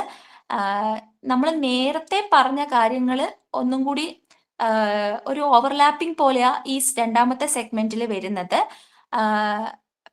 അപ്പൊ നമ്മൾ അതിൽ തന്നെ ഇപ്പൊ ഫോർ എക്സാമ്പിൾ ഡിഫറെന്റ് സ്കൂൾസ് നമ്മൾ ആദ്യമേ പഠിച്ച് ഇപ്പൊ ക്ലാസിക്കൽസ് എങ്ങനെയാണ് ഇൻകം ഡിറ്റർമൈൻ ചെയ്യുന്നത്, കെയ്നീഷ്യൻ സ്കൂളിൽ വരുമ്പോൾ എങ്ങനെയാണ് ഇൻകം ഡിറ്റർമൈൻ ചെയ്യുന്നത്, ആ ഇൻകം ഡിറ്റർമൈൻ ചെയ്യുന്ന കാറ്റഗറിയിൽ കൂടിയാണ് കെയ്നീഷ്യൻ ക്രോസ് ആയിട്ടുള്ള അത് പഠിക്കുന്നതും കെയ്നീഷ്യൻ ക്രോസ് പഠിക്കുന്നതും പിന്നെ അതിനെ തുടർന്നുള്ള മൾട്ടിപ്ലയർ തിയറീസ് ഒക്കെ പഠിക്കുന്നത്. അപ്പൊ അത് തന്നെയാണ് ഈ സെക്കൻഡ് മൊഡ്യൂളില് സെക്കൻഡ് പാരഗ്രാഫിലായിട്ട് പറയുന്നത്. പിന്നെ മൂന്നാമത്തെ മൊഡ്യൂൾ എന്ന് പറഞ്ഞാൽ വളരെ കുറച്ചും കൂടി നമുക്ക് എല്ലാ സ്ട്രീമിലുള്ളവർക്കും, കൊമേഴ്സ് ആയാലും സ്റ്റാറ്റ് സ്ട്രീമിലുള്ളവർക്കായാലും വളരെ ഈസി ആയിട്ട് എന്താണ് എടുക്കാൻ സാധിക്കുന്ന ഒരു മൊഡ്യൂളാണ് quantitative methods for economic analysis. ഇതിൽ നമ്മൾ ഡിസ്കസ് ചെയ്യുന്നത് measures of central tendency, measures of dispersion, skewness, kurtosis, correlation, partial and multiple regression, പിന്നെ കുറച്ച് പ്രോബബിലിറ്റി തിയറീസ്, പിന്നെ മാത്തമെറ്റിക്കൽ മെത്തേഡ്സ്, മെട്രിക്സ്, അങ്ങനെയുള്ള കാര്യങ്ങൾ. അത് കഴിഞ്ഞിട്ട് ആ മൂന്നാമത്തെ മൊഡ്യൂളിൽ സെക്കൻഡ് പാരഗ്രാഫിൽ നമ്മൾ എക്കണോമെട്രിക് മെത്തേഡ്സ് ആണ് ഡിസ്കസ് ചെയ്യുന്നത്. വളരെ ബ്രീഫ് ആയിട്ടുള്ള ഒരു സെഗ്മെന്റ് ആണിത്. പ്രീവിയസ് ക്ലാസ്സിൽ ഇരുന്നവർക്ക് ഈ സെക്ഷൻ കുറച്ചും കൂടി യൂസ്ഫുൾ ആവും. കാരണം ഇതിൽ എക്കണോമെട്രിക്സിന്റെ, അതായത് എക്കണോമെട്രിക്സ് എന്ന് പറഞ്ഞു കഴിഞ്ഞാൽ ഇക്കണോമിക്സിന്റെയും സ്റ്റാറ്റിസ്റ്റിക്സിന്റെയും മാത്തമെറ്റിക്സിന്റെയും ഒരു മിക്സഡ് ഫോമാണ് ആക്ച്വലി എക്കണോമെട്രിക്സ് എന്ന് പറയുന്നത്. അതായത് ഒരു ഇക്കണോമിക് ഫിനോമിന എടുത്ത് അതിൽ സ്റ്റാറ്റിസ്റ്റിക്കൽ ഡേറ്റ കൊണ്ടുവന്ന് മാത്തമെറ്റിക്കൽ ഫോർമുല യൂസ് ചെയ്ത് നമ്മൾ ഡെവലപ്പ് ചെയ്തെടുക്കുന്ന മോഡൽസ് ആണ് എക്കണോമെട്രിക് മോഡൽസ്. അപ്പൊ അതിനെക്കുറിച്ച് എക്കണോമെട്രിക്സിന്റെ മെത്തഡോളജി എന്താണ്, സിമ്പിൾ ലീനിയർ എക്കണോമിക് മോഡൽസ്, പിന്നെ പാരാമീറ്റേഴ്സിന്റെ എസ്റ്റിമേഷൻ, അതുപോലെ different type of research methodology, പിന്നെ ഹൈപ്പോത്തസിസ് ടെസ്റ്റിംഗ്, ഇങ്ങനെയുള്ള കാര്യങ്ങൾ ഡിസ്കസ് ചെയ്യുന്നതാണ് ക്വാണ്ടിറ്റേറ്റീവ് മെത്തേഡ്സ് ഫോർ ഇക്കണോമിക് അനാലിസിസിനകത്ത് വരുന്നത്. പിന്നെ ഫോർത്ത് മൊഡ്യൂൾ ആണെങ്കിൽ കുറച്ചും കൂടി ആദ്യം ഡിസ്കസ് ചെയ്തതിനേക്കാളും, നമ്മൾ ആദ്യത്തെ ഫസ്റ്റ് സെക്കൻഡ് തേർഡ് ഡിസ്കസ് ചെയ്തതിനേക്കാളും കുറച്ചും കൂടി വെറൈറ്റി ആയിട്ടുള്ളതാണ്. ഒരു കൺട്രിയുടെ ഡെവലപ്മെന്റ് എങ്ങനെയാണ്, ആ ഡെവലപ്മെന്റ് മെഷർ ചെയ്യുന്നതിനുള്ള ഡിഫറെന്റ് ഇൻഡിക്കേറ്റേഴ്സ്. ഇപ്പൊ നിങ്ങൾ പലപ്പോഴും ന്യൂസ് പേപ്പറിലും ഒക്കെ കണ്ടിട്ടുണ്ടായിരിക്കും, അല്ലെങ്കിൽ ചില മാഗസീൻസ് ഒക്കെ വായിക്കുമ്പോൾ നിങ്ങൾക്ക് കിട്ടിയിട്ടുണ്ടായിരിക്കും, ഇന്ത്യയുടെ HDI ഇങ്ങനെയാണ്, ഹ്യൂമൻ ഡെവലപ്മെന്റ് ഇൻഡെക്സ് ഇതാണ്. ഓരോ രാജ്യത്തിനെയും HDI റാങ്കിങ്ങിന്റെ അടിസ്ഥാനത്തിൽ ക്ലാസിഫൈ ചെയ്തിട്ടുണ്ട്. അപ്പോൾ അത് ഈ HDI ഒക്കെ യൂസ് ചെയ്യുന്നത്, ഇതിലിപ്പോൾ HDI മാത്രമേ പറയുന്നുള്ളൂ. HDI എന്ന് പറയുന്നത് ഡെവലപ്മെന്റ് മെഷർ ചെയ്യാനുള്ള ഒരു ടൂളാണ്. അതുപോലെയുള്ള മറ്റ് ചില ടൂൾസുകളുണ്ട്, human poverty index, multi dimensional index, അതൊന്നും ഇതിൽ പറയുന്നില്ല. അപ്പൊ ഈ ഡെവലപ്മെന്റിന്റെ ഇൻഡിക്കേറ്റർ ആയിട്ട് ഹ്യൂമൻ ഡെവലപ്മെന്റ് ഇൻഡെക്സ് നമ്മൾ പഠിക്കും. അതുപോലെ ഒരു കൺട്രിയിൽ എല്ലാ കൺട്രീസിലും നിലനിൽക്കുന്ന ഒരു ബേസിക് ഇഷ്യൂ ആണ് ഇനിക്വാളിറ്റി എന്ന് പറയുന്നത്. ഇനിക്വാളിറ്റി മീൻസ് എന്താണ്? അസമത്വം, അതായത് റിച്ചും പൂറും തമ്മിലുള്ള ഡിഫറൻസസ്, പിന്നെ സിറ്റിയും അതുപോലെ റൂറൽ ഏരിയയും തമ്മിലുള്ള ഡിഫറൻസ്, പലതരത്തിലുള്ള ഡിജിറ്റൽ ഡിവൈഡ്സ്, ഇതെല്ലാമാണ് നമ്മൾ ഇനിക്വാളിറ്റി എന്ന് പറയുന്നത്. ഇനിക്വാളിറ്റി പലതരത്തിലുണ്ട്, സോഷ്യൽ ഇനിക്വാളിറ്റി ഉണ്ട്, എക്കണോമിക് ഇനിക്വാളിറ്റി ഉണ്ട്. അപ്പം ഇത്തരത്തിലുള്ള ഇനിക്വാളിറ്റീസ് മെഷർ ചെയ്യാനുള്ള ഡിഫറെന്റ് ടൂൾസ് ഉണ്ട്. അപ്പം ഇതിൽ അവർ പറഞ്ഞിരിക്കുന്നത് ലോറൻസ് കർവും ഗിനി കോഎഫിഷ്യന്റും ആണ്. ഇക്കണോമിക് ഇനിക്വാളിറ്റി മെഷർ ചെയ്യുന്നതിന് ഏറ്റവും പ്രിമിറ്റീവ് ആയിട്ടുണ്ടായിരുന്നത് റേഞ്ച് യൂസ് ചെയ്യുമായിരുന്നു, പെർ ക്യാപിറ്റ ഇൻകം യൂസ് ചെയ്യുമായിരുന്നു, GDP യൂസ് ചെയ്യുമായിരുന്നു. പക്ഷെ അതെല്ലാം ഔട്ട്ഡേറ്റഡ് ടൂൾസ് ആണ്. അതിന്റെ ഒരു റിഫൈൻ ആയിട്ടാണ് ലോറൻസ് കർവും ഗിനി കോഎഫിഷ്യന്റ് ഒക്കെ വരുന്നത്. അത് കഴിഞ്ഞ ശേഷം നമ്മൾ ഡെവലപ്മെന്റ് ഡിസ്കസ് ചെയ്തിട്ട് നമ്മൾ പിന്നെ നോക്കുന്നത് സിലബസിൽ ഇക്കണോമിക് ഗ്രോത്ത് ആണ്. അപ്പൊ ഇക്കണോമിക് ഗ്രോത്തും ഡെവലപ്മെന്റും ഒരു കൺട്രിയുടെ ഏറ്റവും ബേസിക് ആയിട്ടുള്ള നെസസിറ്റി തിങ് ആണ്. അപ്പൊ ഈ ഗ്രോത്ത് ഒരു കൺട്രി ഏതെല്ലാം രീതിയിൽ ഗ്രോത്ത് ഒരു കൺട്രിക്ക് അച്ചീവ് ചെയ്യാമെന്ന് ഡിഫറെന്റ് ക്ലാസിക്കൽ സ്കൂൾസിലായിട്ട് പറയുന്നുണ്ട്. ഇപ്പം ക്ലാസിക്കൽ തിയറീസ് ഇക്കണോമിക് ഗ്രോത്തിനെ എങ്ങനെയാണ് ഡിറ്റർമൈൻ ചെയ്തത്. അപ്പൊ അതിൽ തന്നെ ഈ ക്ലാസിക്കൽ ഗ്രോത്തിനകത്ത് തന്നെ ഒരുപാട് ഇക്കോണമിസ്റ്റ്, ഒരുപാട്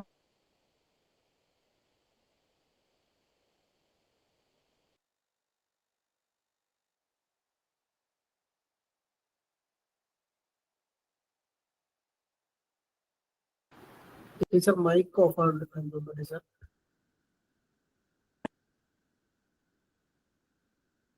മൈക്ക് ഇത്രയും നേരം ഓഫ് ആയിരുന്നോ? ഇല്ല, ഇപ്പോ ജസ്റ്റ് ഒന്ന് ഓഫ് ആയതേ ഉള്ളൂ. ഓക്കെ.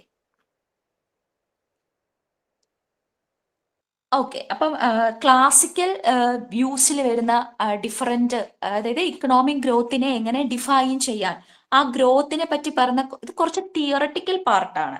അപ്പൊ ക്ലാസിക്കൽസിൽ വരുന്ന ഷുംബീറ്ററിന്റെ തിയറി, അതുപോലെ തന്നെ മിൽസ്, അങ്ങനെ JS മില്ലൊക്കെ ഇക്കോണമിസ്റ്റുകളാണ്. അവര് ക്ലാസിക്കൽ തോട്ടിൽ വരുന്ന ഇക്കോണമിസ്റ്റാണ്. അപ്പൊ അവര് ഗ്രോത്തിനെ പറ്റി ഡിഫൈൻ ചെയ്തിരിക്കുന്നത്.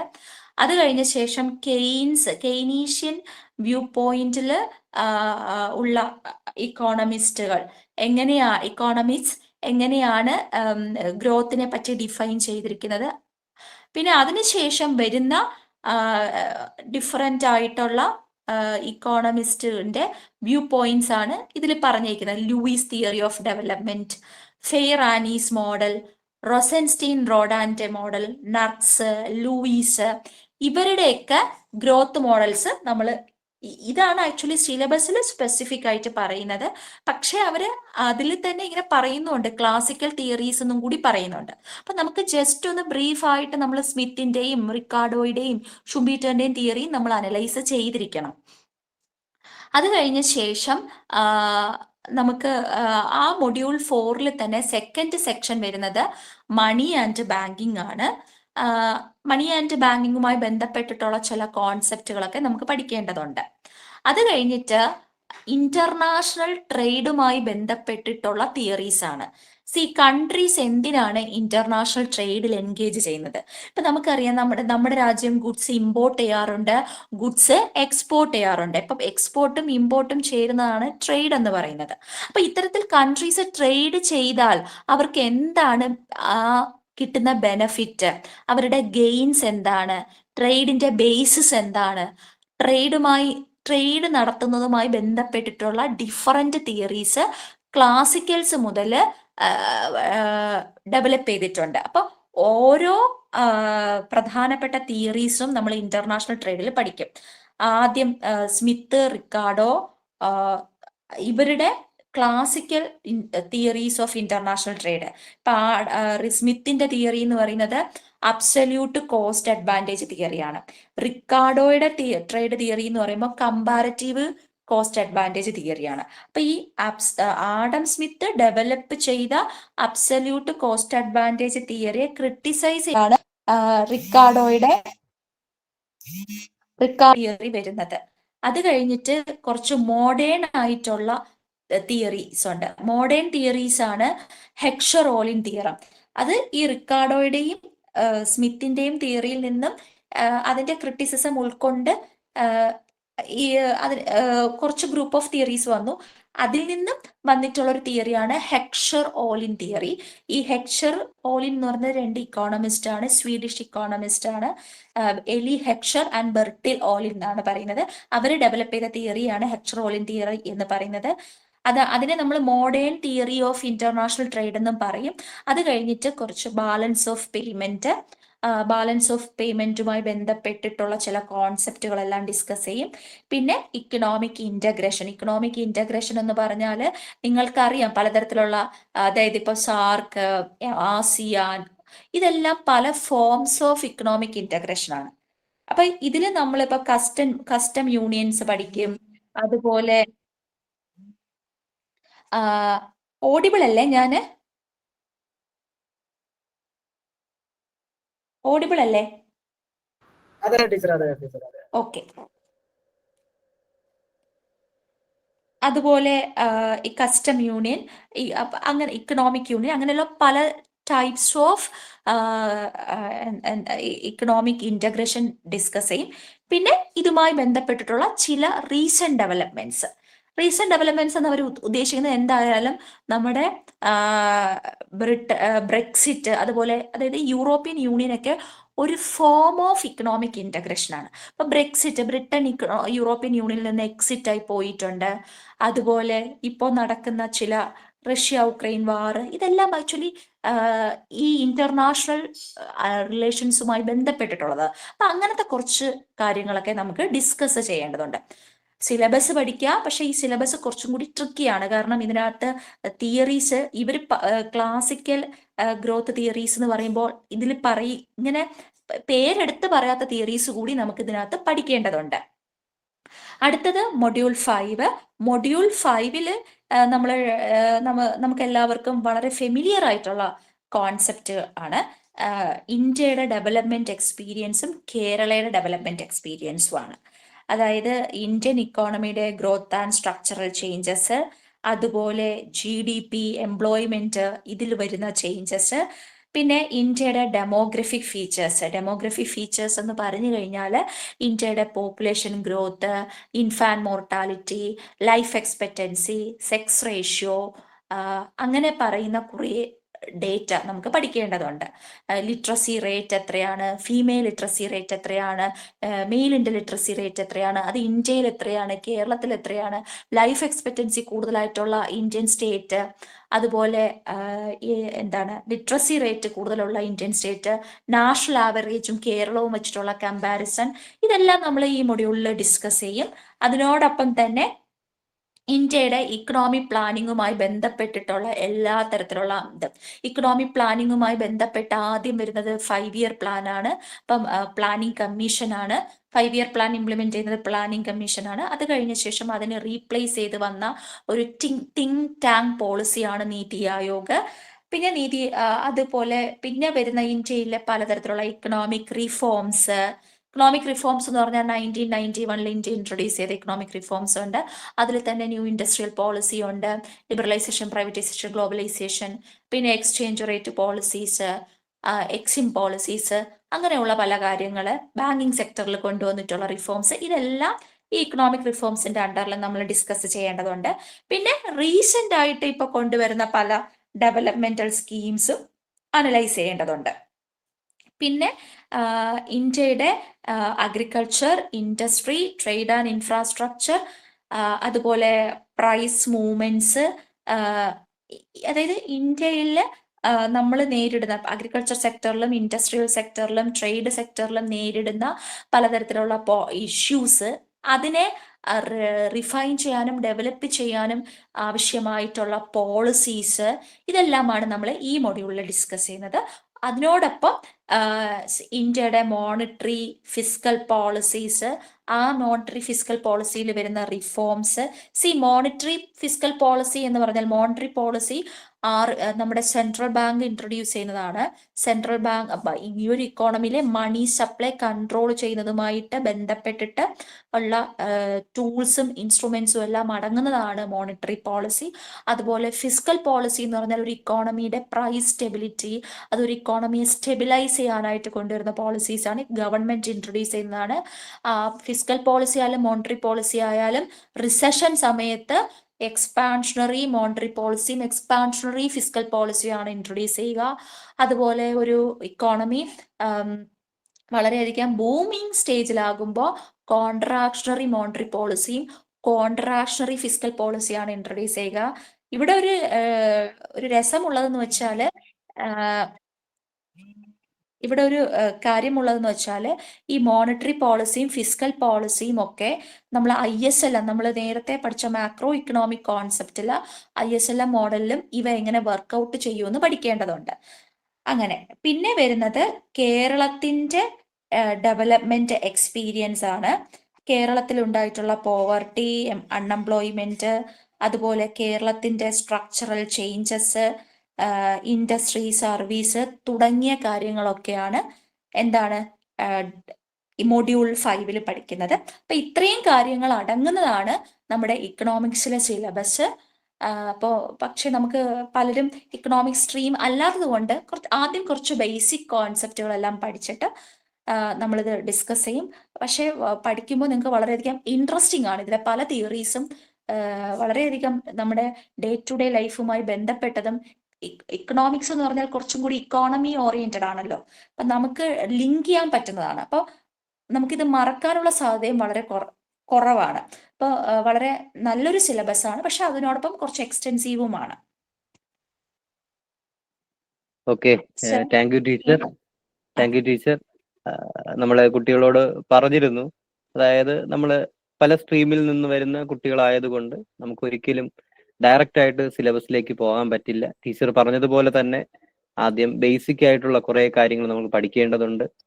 എങ്കിൽ മാത്രമേ നമുക്ക് സിലബസിൽ നിന്ന് വരുന്ന ഓരോ ക്വസ്റ്റ്യൻസ് ടീച്ചർ ഇവിടെ ഡിസ്കസ് ചെയ്ത എല്ലാ കാര്യങ്ങളും നമുക്ക് ക്വസ്റ്റ്യൻ വരുമ്പോൾ നമുക്ക് ചെയ്യാൻ പറ്റത്തുള്ളൂ. അപ്പോൾ വളരെ നന്നായി ഈ ഒരു സെഷൻ ഹാൻഡിൽ ചെയ്ത ടീച്ചറിന് ഒരുപാട് നന്ദി അറിയിക്കട്ടെ. നമുക്ക് മാത്തമാറ്റിക്സിന്റെ സമയമാണ്. മാത്തമാറ്റിക്സിന്റെ സിലബസിനെ പറ്റി വിശകലനം ചെയ്യാൻ ഏറെ ബഹുമാനത്തോടെയും സ്നേഹത്തോടെയും ആഷിഖ് സാറിനെ ക്ഷണിക്കുന്നു. Good evening to all. കേൾക്കാമോ? അതെ സർ. ഓക്കെ, ഒരു മിനിറ്റ്.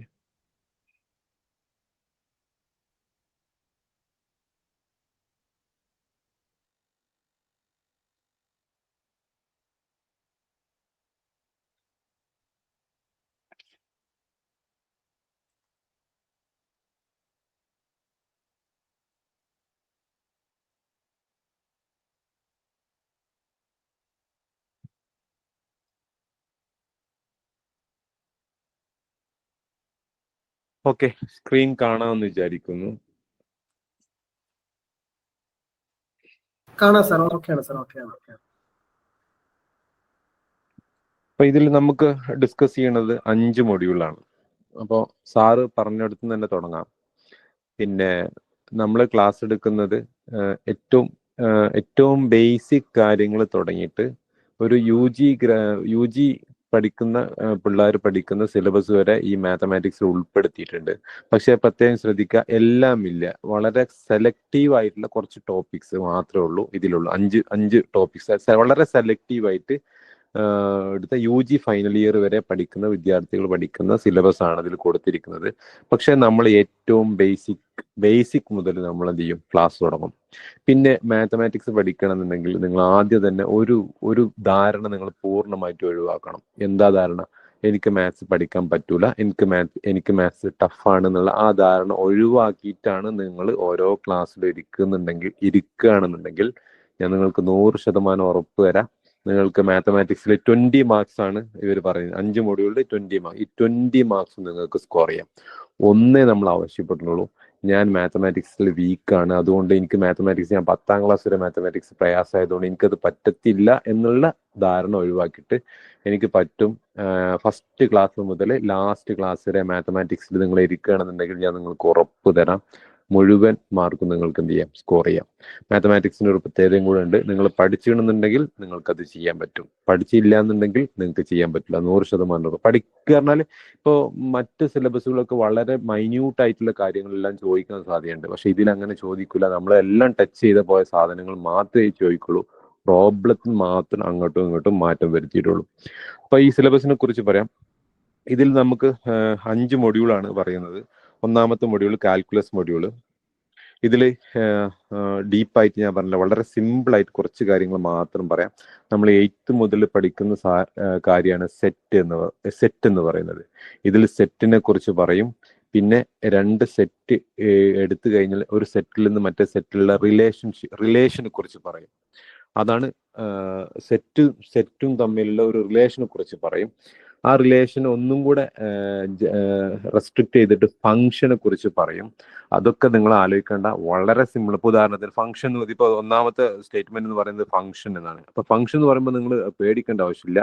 ഫംഗ്ഷൻ ആണെന്നുണ്ടെങ്കിൽ 2 സെറ്റ് ഉണ്ടാവും. എ എന്ന് പറയുന്ന സെറ്റും ബി എന്ന് പറയുന്ന സെറ്റും ഉണ്ടാവും. എയിൽ കുറെ മെമ്പേഴ്സ് ഉണ്ടാവും, ബിയിലും കുറെ മെമ്പേഴ്സ് ഉണ്ടാവും. 2, 4, 6, 8. ഇപ്പൊ എ ഒരു സെറ്റിൽ നിന്ന് ഒരു സെറ്റിലേക്കുള്ള relation 1 goes to 2, 2 goes to 4, 3 goes to 6, 4 goes to 8. ഇതൊരു ഫംഗ്ഷൻ ആണ്. അതായത് എയിൽ നിന്ന് എ എന്ന് പറയുന്ന മെമ്പറിൽ നിന്ന് 2 ടൈംസ് എ ആണെന്ത് ബിയിലുള്ള മെമ്പർ എന്ന് പറയുന്നത്. അങ്ങനെ ഒരു റിലേഷൻ സെറ്റ് ചെയ്ത ഇതാണ് ഫംഗ്ഷൻ. ഇനി ഈ ഫംഗ്ഷൻ, ഏതൊരു ഫംഗ്ഷൻ കിട്ടി കഴിഞ്ഞാൽ നമുക്ക് അതിന് ഗ്രാഫ് വരക്കാം. ആ ഗ്രാഫിന് ബ്രേക്ക് ഒന്നും ഇല്ല എന്നുണ്ടെങ്കിൽ കണ്ടിന്യൂസ് ഫംഗ്ഷൻ എന്ന് പറയും. അതാണ് കണ്ടിന്യൂറ്റി. പിന്നെ കണ്ടിന്യൂസ് ഫംഗ്ഷന്റെ കുറച്ച് പ്രോപ്പർട്ടീസ് ഉണ്ട്. ഡിഫറൻഷ്യബിലിറ്റി കുറിച്ച്, അത് കുറച്ചും കൂടി ഡീപ്പായിട്ടുള്ള മാത്തമാറ്റിക്സ് ആണ്. അത് എല്ലാം നിങ്ങൾ ഒരൊറ്റ ധാരണയോടുകൂടി എടുക്കുകയാണെന്നുണ്ടെങ്കിൽ നമുക്ക് എല്ലാം ഈസി ആയിട്ട് ചെയ്യാൻ പറ്റും. ഒറ്റ ധാരണ നിങ്ങൾക്ക് ഞാൻ പഠിക്കാൻ മനസ്സുണ്ട്, അങ്ങനെ ടഫൊന്നും ഇല്ല എന്നുള്ള ഒരു ആത്മവിശ്വാസത്തോടു കൂടി ഇരിക്കുകയാണെന്നുണ്ടെങ്കിൽ ഫുൾ മാർക്ക് നമുക്ക് എന്ത് ചെയ്യാം, മാത്തമാറ്റിക്സിൽ സ്കോർ ചെയ്യാം. രണ്ടാമത്തെ മൊഡ്യൂൾ എന്ന് പറയുന്നത് നമ്പർ തിയറിയാണ്. Number theory. നമുക്കറിയാം നമ്പേഴ്സിനെ കുറിച്ചുള്ള കുറച്ച് കോൺസെപ്റ്റുകളാണ് നമ്പർ തിയറി. ഇപ്പോൾ ഫോർ എക്സാമ്പിൾ ആദ്യം പറയുന്നത് പ്രൈം ഫാക്ടറൈസേഷൻ. നമുക്ക് 8ാം ക്ലാസ് മുതൽ ചെയ്യണം. ഉദാഹരണത്തിന് 10 നമുക്ക് എങ്ങനെ എഴുതാം? 2 into 5 എന്ന് എഴുതാം. 10 നമുക്ക് എന്ത് ചെയ്താം? 2 into 5 എന്ന് പറയാം. ഈ 2 എന്ന് പറയുന്ന നമ്പറും 5 എന്ന് പറയുന്നതും പ്രൈം നമ്പേഴ്സാണ്. 2 എന്ന് പറയുന്ന നമ്പറും 5 എന്ന് പറയുന്ന നമ്പറും പ്രൈം നമ്പേഴ്സാണ്. എന്തുകൊണ്ടാണ് പ്രൈം ആയത്? 2ന്റെ ഡിവൈസർ എന്ന് പറയുന്നത് 1ഉം 2ഉം മാത്രമാണ്. 2ന്റെ ഡിവൈസർ എന്ന് പറയുന്നത് 2ന്റെ ഡിവൈസേഴ്സ്. അതുപോലെ 5ന്റെ ഡിവൈസേഴ്സ് 1ഉം 5ഉം മാത്രമേ ഉള്ളൂ.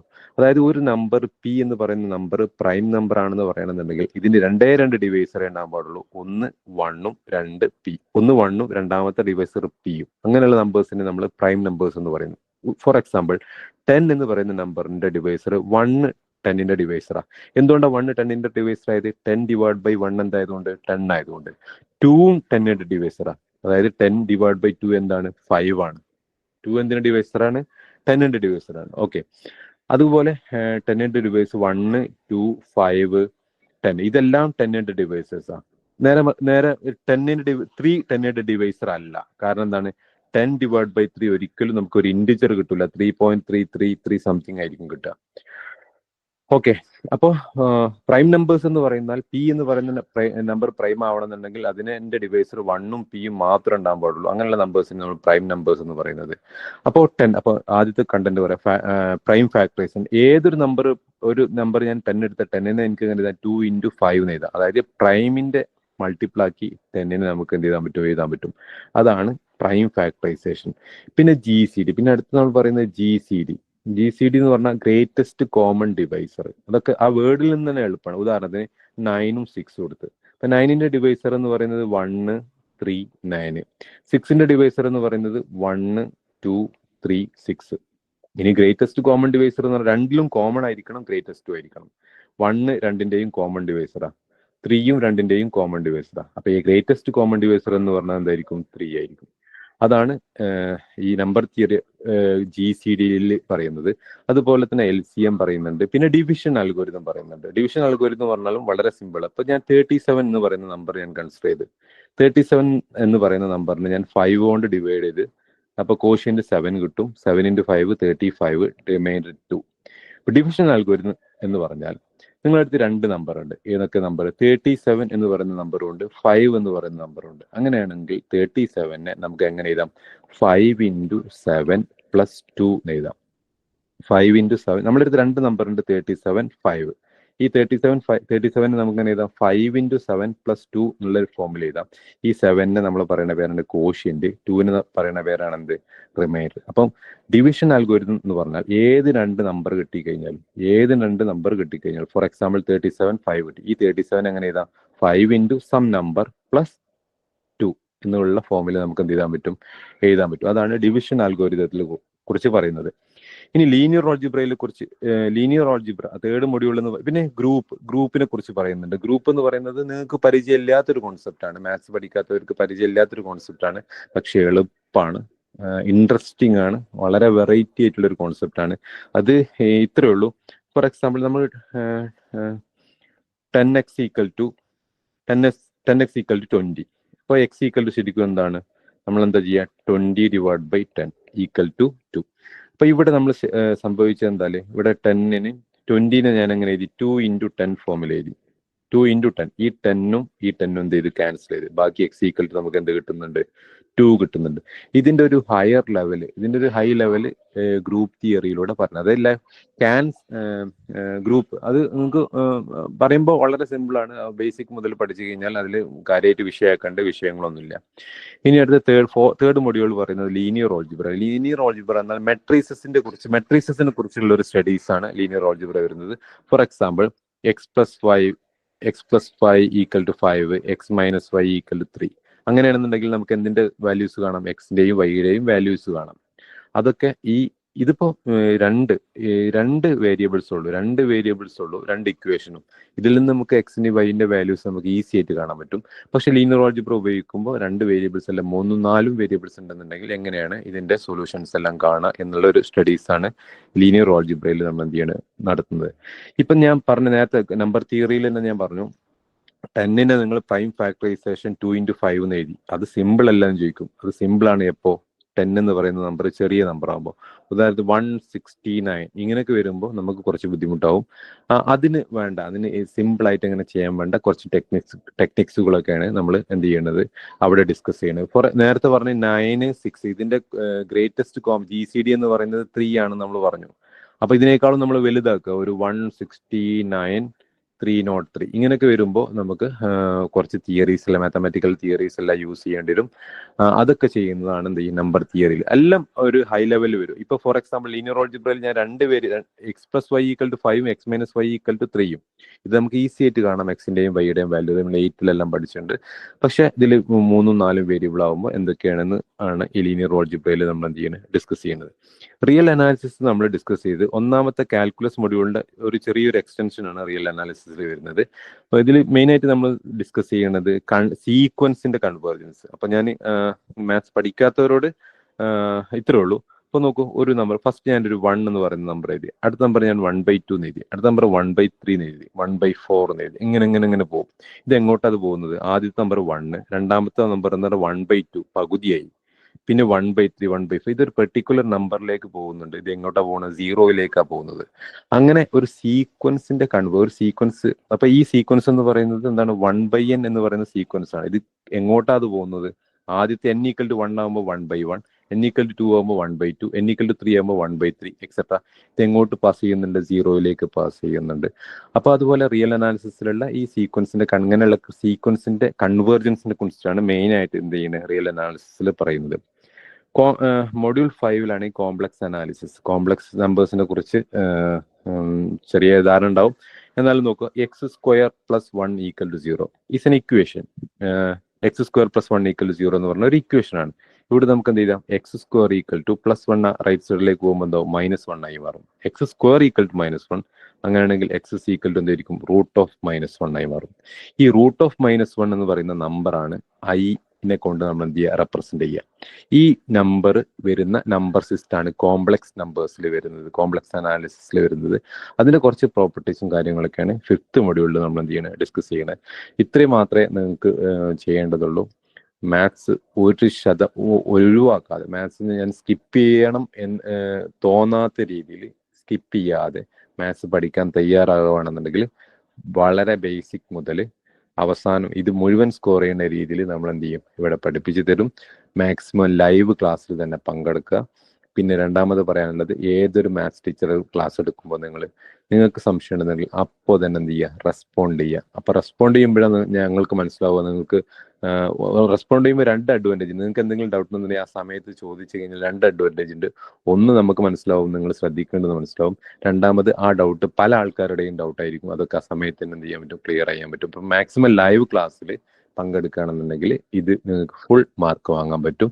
മറ്റ് വിഷയങ്ങളിൽ നിന്ന് വ്യത്യസ്തമായിട്ട് മുഴുവൻ മാർക്ക് വാങ്ങാൻ പറ്റിയൊരു ഏരിയയാണ് മാത്തമാറ്റിക്സ്. അത്രയാണ് ഇതിനെക്കുറിച്ച് പറയാനുള്ളത്. Thank you sir. വളരെ ഇൻഫോർമേറ്റീവ് ആയിട്ട് നമുക്ക് മാത്തമാറ്റിക്സിന്റെ സിലബസ് വിശകലനം ചെയ്യാൻ സാറിലൂടെ സാധിച്ചു. എനിക്ക് മനസ്സിലാകുന്നത് കുട്ടികൾക്ക് ഏറെക്കുറെ എക്കണോമിക്സ്, കൊമേഴ്സ് ബാക്ക്ഗ്രൗണ്ടിലുള്ളവർക്ക് മാത്തമാറ്റിക്സ് എങ്ങനെ കൈകാര്യം ചെയ്യണമെന്നും സിമ്പിളായിട്ട് തന്നെ മാത്തമാറ്റിക്സെ അപ്രോച്ച് ചെയ്തുകൊണ്ട് അതിലേക്ക് ക്വസ്റ്റ്യൻസ് ചെയ്യണമെന്നുള്ള കാര്യങ്ങളൊക്കെ മനസ്സിലായെന്ന് വിചാരിക്കുന്നു. തുടർന്ന് സ്റ്റാറ്റിസ്റ്റിക്സിന്റെ സിലബസ് വിശകലനം ചെയ്യുന്നതിന് വേണ്ടി വിപിൻ സാറിനെ ഏറെ സ്നേഹത്തോടെ സ്വാഗതം ചെയ്യുന്നു. Thank you sir.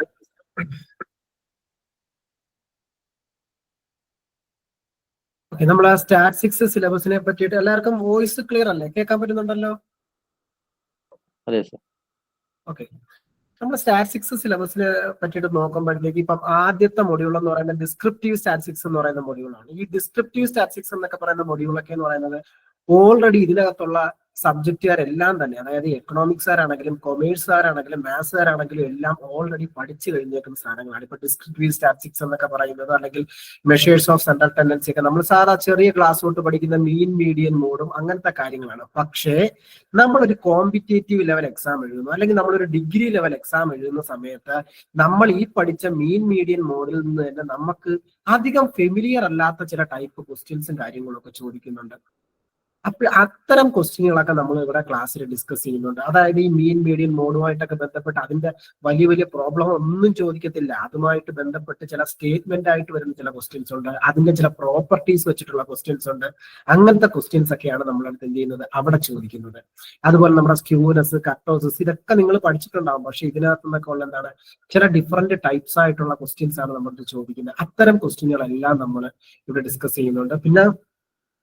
പിന്നെ നമ്മൾ കോറിലേഷൻ, റിഗ്രഷൻ, അതുപോലെ പാർഷ്യൽ മൾട്ടിപ്പിൾ കോറിലേഷൻ, ഈ കോറിലേഷൻ ഒക്കെ നിങ്ങൾ പഠിച്ചിട്ടുണ്ട്, ഓൾറെഡി പഠിച്ചിട്ടുണ്ട്. പക്ഷേ ഈ കോറിലേഷനിൽ നിന്നൊക്കെ നമുക്ക് എങ്ങനെ വളരെ വ്യത്യസ്തമായിട്ടുള്ള രീതിയിൽ നമ്മുടെ ക്വസ്റ്റ്യൻസ് ചോദിക്കാൻ പറ്റും. നിങ്ങൾ പല പല എൻട്രൻസുകളുടെ ക്വസ്റ്റ്യൻസ് നിങ്ങൾ തന്നെ എടുത്ത് നോക്കിയാൽ മനസ്സിലാവും. അതിനകത്തൊക്കെ നമ്മൾ ഈ ടോപ്പിക്സിൽ നിന്നൊക്കെ ചോദിച്ചേക്കുന്ന ഒരു രീതിയുണ്ട്. അതിന്റെ ചില പ്രോപ്പർട്ടീസും അതിന്റെ ചില സ്പെഷ്യലായിട്ട് വരുന്ന ചില കാര്യങ്ങളൊക്കെ ഉണ്ട്. അത് റിസൾട്ടുകൾ, അങ്ങനത്തെ കാര്യങ്ങൾ, അതെല്ലാം നമ്മൾ ഡിസ്കസ് ചെയ്യുന്നുണ്ട്.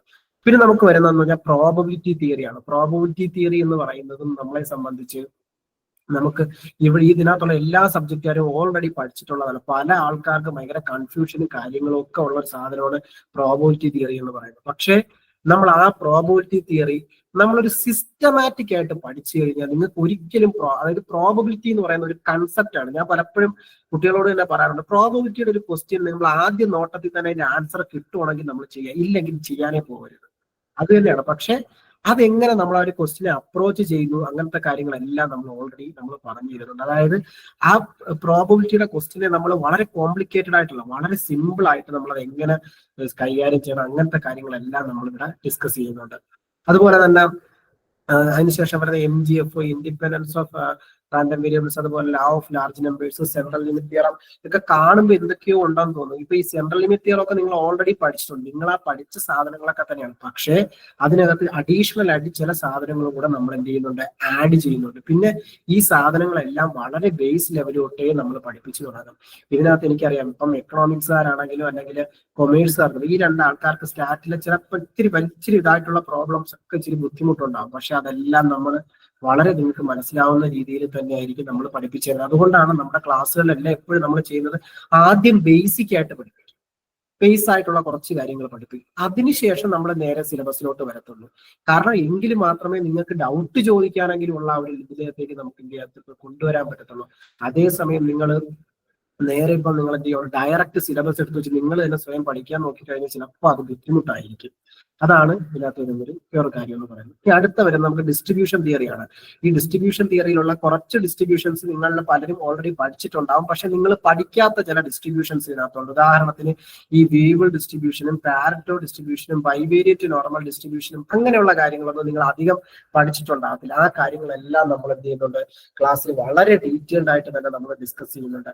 മാത്രമല്ല നമ്മുടെ സിലബസിന്റെ ഒരു ഏറ്റവും വലിയ പ്രത്യേകത എന്ന് പറഞ്ഞാൽ കറക്റ്റ് ഓർഡറിനകത്താണ് കൊടുത്തേക്കുന്നത്. അതായത് ഡിഗ്രിക്ക് ഇത് സ്റ്റാറ്റ് പഠിച്ചവർക്കോ അല്ലെങ്കിൽ മാത്സ് പഠിച്ച് സബ്ബായിട്ട് സ്റ്റാറ്റ് പഠിച്ചവർക്കോ അറിയാം, നമ്മുടെ ആ ഒരു സിലബസിന്റെ അതേ ഓർഡറിൽ തന്നെയാണ് നമ്മൾ ആ പഠിച്ചത്, അതേ ഓർഡറിൽ തന്നെയാണ് നമ്മൾ ഇത് ചെയ്യുന്നത്. നമ്മൾ അപ്പൊ എന്ത് ചെയ്യും, അതേ കണക്കിന് നമ്മൾ പഠിച്ചു. അപ്പൊ നിങ്ങൾക്കിത് വളരെ ഈസി ആയിട്ട് തന്നെ നിങ്ങൾക്ക് സ്കോർ ചെയ്യാൻ പറ്റുന്നതാണ്. പിന്നെ നമുക്ക് വരുന്ന എസ്റ്റിമേഷൻ എന്നുള്ള ഒരു ടോപ്പിക്കാണ്. എസ്റ്റിമേഷൻ എന്ന് പറയുമ്പോഴത്തേക്ക് നമ്മൾ ഇപ്പം നിങ്ങൾ കേട്ടിട്ടുണ്ടാവും ഓൾറെഡി, പോപ്പുലേഷൻ സാമ്പിൾ എന്നൊക്കെ പറഞ്ഞ് നിങ്ങൾ കേട്ടിട്ടുണ്ടാവും. ഈ പോപ്പുലേഷൻ എന്ന് പറഞ്ഞാൽ എന്താണ്, ഒരു ക്ലാസ്സിൽ ഒരു സപ്പോസ് ഒരു 100 കുട്ടികളുണ്ടെന്ന് വിചാരിക്കുക. എനിക്ക് ആ ക്ലാസ്സിലുള്ള കുട്ടികളുടെ ആവറേജ് മാർക്ക് അറിയണം, അവരുടെ ഏകദേശം മീൻ മാർക്ക് അറിയണം. പക്ഷെ എന്താണ്, ഈ 100 കുട്ടികൾ അവിടെ വന്നിട്ടില്ല, അല്ലെങ്കിൽ ഞാൻ എന്ത് ചെയ്യുന്നില്ല, ഈ 100 കുട്ടികളുടെ എനിക്ക് എടുക്കാനുള്ള സമയമില്ല. ഞാൻ എന്ത് ചെയ്യുവാണ്, അവിടെ നിന്ന് സിമ്പിൾ ആയിട്ട് ഒരു 10 കുട്ടികളെ മാത്രം ഞാൻ അവിടെ നിന്ന് സെലക്ട് ചെയ്യുന്നു, അല്ലെ? 10 കുട്ടികളെ മാത്രം സെലക്ട് ചെയ്തിട്ട് ഞാൻ ആ 10 കുട്ടികളുടെ മാർക്ക് കൂട്ടുന്നത്, ആ 10 പേരുടെ മാർക്ക് കൂട്ടിയിട്ട് അതിന്റെ എണ്ണമായ 10 കൊണ്ട് ഡിവൈഡ് ചെയ്യുമ്പോൾ എനിക്കൊരു വാല്യൂ കിട്ടുന്നു. അതിനെ നമ്മൾ പറയുന്ന പേരാണ് സാമ്പിൾ മീൻ എന്ന് പറയും. അതേസമയം പോപ്പുലേഷനിൽ 100 പേരുണ്ട്, ഈ 100 പേരുടെ മാർക്ക് കൂട്ടിയിട്ട് അതിന്റെ എണ്ണമായിട്ടുള്ള 100 കൊണ്ട് ഡിവൈഡ് ചെയ്യുമ്പോൾ എനിക്ക് കിട്ടുന്നതാണെന്ന് പറയുന്നത് പോപ്പുലേഷൻ മീൻ എന്ന് പറയും. നമ്മളെ അപ്പൊ എന്ത് ചെയ്യുന്നു, നമ്മൾ പല സമയത്തും നമുക്ക് സമയമോ സൗകര്യമോ ഇല്ലാത്ത സമയത്ത് ഈ പോപ്പുലേഷന്റെ മീൻ കണ്ടെത്താനുള്ള ബുദ്ധിമുട്ടുള്ളത് കൊണ്ട് ചെറിയൊരു സാമ്പിൾ എടുത്തതിന് ശേഷം നമ്മൾ എന്ത് ചെയ്യുന്നു, ഈ സാമ്പിൾ മീനാണ് നമ്മൾ കണ്ടെത്തിയിട്ട് ഇതിന് പകരക്കാരനായിട്ട് ഉപയോഗിക്കും. പക്ഷെ അങ്ങനെ വെറുതെ നമ്മളൊരു സാമ്പിൾ മീൻ എടുത്ത് പകരക്കാരനായിട്ട് ഉപയോഗിക്കാൻ പറ്റത്തില്ല. ഇതിന് ചില പ്രോപ്പർട്ടീസും കാര്യങ്ങളും ഒക്കെ ഉണ്ടായിരിക്കണം. ആ പ്രോപ്പർട്ടീസ് നമ്മൾ desirable properties of A good estimator എന്നൊക്കെ പറയും. ആ പ്രോപ്പർട്ടീസും കാര്യങ്ങളും എല്ലാം നമ്മൾ വളരെ സിസ്റ്റമാറ്റിക് ആയിട്ട് തന്നെ നമ്മൾ ക്ലാസ്സിൽ ഡിസ്കസ് ചെയ്യുന്നുണ്ട്. ഹലോ, വോയിസ് ക്ലിയർ അല്ലേ? കേൾക്കാൻ പറ്റുന്നില്ലേ? അതെ സാർ, അതെ.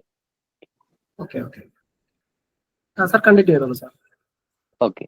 ഇപ്പോ ഈ ഡിസ്ട്രിബ്യൂഷൻ പറഞ്ഞു കഴിഞ്ഞു. അപ്പൊ ഡിസ്ട്രിബ്യൂഷനിൽ നമ്മൾ പറയുമ്പോൾ തന്നെ അതില് നമുക്ക് അറിയാത്ത കുറെ കാര്യങ്ങൾ ഉണ്ടാവും. അതിനെ നമ്മൾ പാരാമീറ്റർ എന്നൊക്കെ പറയാറുണ്ട് അല്ലേ? അതായത് ഫംഗ്ഷൻ ഓഫ് പോപ്പുലേഷൻ എന്ന് പറഞ്ഞാൽ പാരാമീറ്റർ എന്ന് പറയാറുണ്ട്. അപ്പോൾ നമുക്ക് അതിന്റെ നമുക്ക് എസ്റ്റിമേറ്റ് ചെയ്താൽ മാത്രമേ സാർ നേരത്തെ പറഞ്ഞതുപോലെ നമുക്ക് അൺനോൺ ആയിരിക്കുന്ന പല കാര്യങ്ങളും നമുക്ക് ചെയ്യാനൊക്കെ പറ്റത്തുള്ളൂ. അപ്പോൾ നമ്മളത് എസ്റ്റിമേറ്റ് ചെയ്യപ്പെടുന്നു. എസ്റ്റിമേറ്റ് ചെയ്യുമ്പോൾ കുറെ ആൾക്കാർ പറയുന്നു, ഫോർ എക്സാമ്പിൾ നിങ്ങൾ ബൈനോമിയൽ ഡിസ്ട്രിബ്യൂഷൻ ഒക്കെ ഡിസ്കസ് ചെയ്തിട്ടുണ്ടാവും അല്ലെ? അപ്പൊ അതിലൊരു പാരാമീറ്റർ ആണ് പി എന്ന് പറയുന്നത്. എന്നും പിയും പാരാമീറ്റർ ആണ്. സംടൈംസ് എൻ എന്ന് പറയുന്നത് നോൺ ആകാറുണ്ട്. പി പാരാമീറ്റർ ആകുന്ന അവസരത്തിൽ നമ്മൾ അതിനെ എസ്റ്റിമേറ്റ് ചെയ്യുന്നു. എസ്റ്റിമേറ്റ് ചെയ്യുമ്പോൾ സം പിയുടെ സം എസ്റ്റിമേറ്റ് കിട്ടുന്നു. അപ്പോ അതിൽ ഒന്നിലധികം എസ്റ്റിമേറ്റ് കിട്ടാം. അപ്പോ എന്റെ ഇൻഡ്യൂഷൻ അല്ലെങ്കിൽ എന്റെ സ്റ്റേറ്റ്മെന്റ് എന്ന് പറയുന്നത് ആ എസ്റ്റിമേറ്റിന് വേറൊരു വാല്യൂ ആയിരിക്കും ഞാൻ പറയുന്നത്, മറ്റൊരാളും മറ്റൊരു വാല്യൂ പറയും. അതിൽ ഏതാണ് കറക്റ്റ് എന്നുള്ളത് നമുക്ക് ടെസ്റ്റ് ചെയ്യേണ്ടതുണ്ട്. അതാണ് ടെസ്റ്റ് ഓഫ് ഹൈപ്പോത്തസിസിലൂടെ നമ്മൾ ഡിസ്കസ് ചെയ്യുന്നത്. പലതരം ടെസ്റ്റുകളുണ്ട്. ഡേറ്റ മാറുമ്പോൾ ഡേറ്റയുടെ അനുയോജ്യമായ ടെസ്റ്റുകൾ നടത്തേണ്ടതുണ്ട്. കൂടാതെ സിറ്റുവേഷൻ വരുമ്പോൾ സിറ്റുവേഷൻ അനുസരിച്ചുള്ള ഡേറ്റ മാറും. ആ രീതിക്ക് നമ്മൾ ടെസ്റ്റുകളും മാറും. അങ്ങനെ നമ്മൾ ടെസ്റ്റുകൾ തന്നെ പലതരം ടെസ്റ്റുകളുണ്ട്. അത് നമ്മൾ ഡിസ്കസ് ചെയ്യേണ്ടതുണ്ട്. പിന്നെ നമ്മൾ ടെസ്റ്റ് ചെയ്യാൻ പോകുന്നത് ഡിസൈൻ ഓഫ് എക്സ്പെരിമെന്റ് ആണ്. ഡിസൈൻ ഓഫ് എക്സ്പെരിമെന്റിൽ നമ്മൾ ബെസ്റ്റ് ഡിസൈൻ ആണ് നമ്മൾ സെലക്ട് ചെയ്യുന്നത്. അവിടെ some assignable cause, chance cause ഒക്കെ ഉണ്ട്. അതൊക്കെ നിങ്ങൾക്ക് ഈ ഒരു നമ്മൾ ആപ്ലിക്കേഷൻ ലെവലിലാണ് നമ്മൾ ഇതിനെ അപ്രോച്ച് ചെയ്യുന്നത്. അതുകൊണ്ട് തന്നെ റിയൽ ലൈഫ് സിറ്റുവേഷനിലൂടെ നമ്മൾ പോകുന്നത് കൊണ്ട് തന്നെ നിങ്ങൾക്ക് ഈ പറയുന്ന ഈ 6th മോഡ്യൂൾ എന്ന് പറയുന്നത് നിങ്ങൾക്ക് വളരെ സിമ്പിൾ ആയിട്ടിരിക്കും. ഞാനിപ്പോ ഇങ്ങനെ പറയുമ്പോൾ നിങ്ങൾക്ക് സ്റ്റാറ്റിസ്റ്റിക്സും മാത്തമാറ്റിക്സും ബാക്ക്ഗ്രൗണ്ട് ഉള്ളവർക്ക് പ്രശ്നമില്ലെങ്കിൽ പോലും മറ്റ് എക്കണോമിക്സും കൊമേഴ്സും ബാക്ക്ഗ്രൗണ്ട് ഉള്ളവർക്ക് പെട്ടെന്ന് അത് ദഹിക്കണമെന്നില്ല. അതാണ് ഞാൻ ആദ്യമേ പറഞ്ഞത്. നമ്മൾ ബേസിക് ആയിട്ടുള്ള കാര്യങ്ങൾ ഡിസ്കസ് ചെയ്ത് മുന്നോട്ടാണ് പോകുന്നത്. അതായത് നമ്മൾ ആദ്യത്തെ മോഡ്യൂൾ എന്ന് പറയുന്നത് ജസ്റ്റ് ഒരു റോ ഡേറ്റ എങ്ങനെയാണ് ഹാൻഡിൽ ചെയ്യുന്നതെന്നും, നെക്സ്റ്റ് നമ്മൾ പറയുന്നത് റോ ഡേറ്റ നമുക്ക് എല്ലായ്പ്പോഴും എടുക്കാൻ പറ്റാത്ത സിറ്റുവേഷനിൽ നമ്മൾ ഒരു പോർഷൻ എടുക്കുന്നു. ആ പോർഷൻ എടുക്കേണ്ടത് എങ്ങനെയാണെന്നുള്ളത് സാമ്പിളിംഗ് തിയറിയിലൂടെ പറയുന്നു. ദെൻ ആ സാമ്പിളിംഗ് തിയറിയിലൂടെ പറഞ്ഞു കഴിഞ്ഞ് നമ്മൾ അതിന്റെ സം പ്രോബബിലിറ്റി തിയറിയിലൂടെ പോയി നേരെ ഡിസ്ട്രിബ്യൂഷൻ തിയറിയിലേക്ക് വരുന്നു. ഡിസ്ട്രിബ്യൂഷൻ തിയറിയിൽ നമ്മൾ അൺനോൺ ആയിട്ടുള്ള കാര്യങ്ങൾ എസ്റ്റിമേറ്റ് ചെയ്തത് ടെസ്റ്റ് ചെയ്യുന്നു. ടെസ്റ്റ് ചെയ്തതിന് ശേഷം നമ്മൾ ഇനി പറയുന്ന വൈറ്റൽ സ്റ്റാറ്റിസ്റ്റിക്സ്, ടൈം സീരീസ്, പിന്നെ എക്കണോമിക് സ്റ്റാറ്റിസ്റ്റിക്സിൽ വരുന്ന ഇൻഡെക്സ് നമ്പേഴ്സ്, അതൊക്കെ എന്ന് പറയുന്നത് ഒരു അപ്ലൈഡ് പേപ്പറാണ്. അതായത് അപ്ലൈഡ് പേപ്പറാണ്. സാധാരണഗതിയിൽ തന്നെ ഈ എക്കണോമിക് സ്റ്റാറ്റിസ്റ്റിക്സ് എന്ന് പറയുന്നതിൽ വരുന്ന ഇൻഡെക്സ് നമ്പർ, അങ്ങനെ വരുന്ന some different types of index numbers ഒക്കെ നമ്മൾ പ്രോബ്ലം ഓറിയന്റഡ് ആണ്. കൂടാതെ തന്നെ അതിൽ നമുക്ക് ട്രിക്കി ആയിട്ടുള്ള റിസൾട്ടുകളുണ്ട്. അതൊക്കെ തന്നെ നമ്മളൊന്ന് നോക്കി വെച്ച് കഴിഞ്ഞാൽ ഇതിൽ എല്ലാ ക്വസ്റ്റ്യൻസും നമുക്ക് പുഷ്പം പോലെ തന്നെ, നാടൻ ഭാഷയിൽ പുഷ്പം പോലെ തന്നെ നിങ്ങൾക്ക് അത് ഹാൻഡിൽ ചെയ്യാൻ പറ്റും. കൂടാതെ ടൈം സീരീസ് അനാലിസിസ് എന്നൊക്കെ പറയുന്നത് ഈ നമ്മളിപ്പോ ഓരോ മോഡ്യൂളായിട്ട് തന്നിരിക്കുന്നെങ്കിൽ പോലും ഇത് പരസ്പരം കണക്റ്റഡ് ആണ്. ഇപ്പോ എക്കണോമിക്സില് ഇത് പല ഏരിയകളും എക്കണോമിക്സിൽ വരുന്നുണ്ട്, അതുപോലെ കൊമേഴ്സിൽ വരുന്നുണ്ട്. എനിക്ക് മനസ്സിലാകുന്നത് നമ്മൾ ലാസ്റ്റ് കോച്ചിങ് കൊടുത്ത അസിസ്റ്റന്റിൽ ഇതുപോലെ ക്ലബ് ചെയ്ത് പല കാര്യങ്ങളും വന്നിട്ടുണ്ട്, ഓവർലാപ്പ് ചെയ്ത് കുറെ കാര്യങ്ങൾ വന്നിരുന്നു. അപ്പോ ഇപ്പോ എക്കണോമിക്സ് ആ ടീച്ചറിന്റെ വ്യൂ പോയിന്റിൽ, അതായത് എക്കണോമിക്സ് ബാക്ക്ഗ്രൗണ്ടിൽ അത് ഡിസ്കസ് ചെയ്യുമ്പോൾ സ്റ്റാറ്റിസ്റ്റിക്സ് പഠിച്ച ആ വ്യക്തി ആ രീതിക്കല്ല അത് മനസ്സിലാക്കി വെച്ചിരിക്കുന്നത്. ഓക്കെ, ഫോർ എക്സാമ്പിൾ എക്കണോമെട്രിക്സ് എന്ന് പറയുന്ന ഒരു ഏരിയ നമ്മുടെ ശരണ്യ ടീച്ചർ പറയുകയുണ്ടായി, എക്കണോമെട്രിക്സ്. അപ്പൊ എക്കണോമെട്രിക്സ് എന്ന് പറയുന്നത് economics plus mathematics plus statistics ഇത് മൂന്നും കൂടെ ജോയിൻ ചെയ്യുമ്പോഴാണ് എക്കണോമെട്രിക്സ് എന്ന് വരുന്നത്. അവിടെ എക്കണോമിക്സിന്റെ സം തിയറീസ് ഹാൻഡിൽ ചെയ്യുന്നതിന് വേണ്ടിയാണ് ആ ഒരു ഏരിയ അവിടെ ഇൻട്രൊഡ്യൂസ് ചെയ്തിരിക്കുന്നത് by the help of statistics and mathematics. അപ്പോ ഇവിടെ ഒരു പ്രത്യേകത എന്ന് പറയുന്നത് പല സ്റ്റാറ്റിസ്റ്റിക്സിന്റെ ഏരിയകളും എക്കണോമിക്സിലും അതുപോലെ കൊമേഴ്സിലും ഓവർലാപ്പ് ചെയ്ത് വരുന്നുണ്ട്. അപ്പൊ നിങ്ങൾക്ക് അത് ഓവർലാപ്പ് ചെയ്ത് വരുന്നത് കൊണ്ട് ഒരു ബുദ്ധിമുട്ടില്ലാതെയാണ് ഇവിടെ ക്ലാസ് ഹാൻഡിൽ ചെയ്യുന്നത്. ഈ വൈറ്റൽ സ്റ്റാറ്റിസ്റ്റിക്സ് ഒക്കെ എന്ന് പറയുന്നത് നമുക്ക് ഡയറക്റ്റ് കുറെ റിസൾട്ടുകളും അതുപോലെ നമ്മൾ കുറച്ച് കാര്യങ്ങൾ മനസ്സിലാക്കിയാൽ അതിൽ നിന്ന് വരുന്ന എല്ലാ ക്വസ്റ്റ്യൻസും നമുക്ക് ഹാൻഡിൽ ചെയ്യാൻ പറ്റും.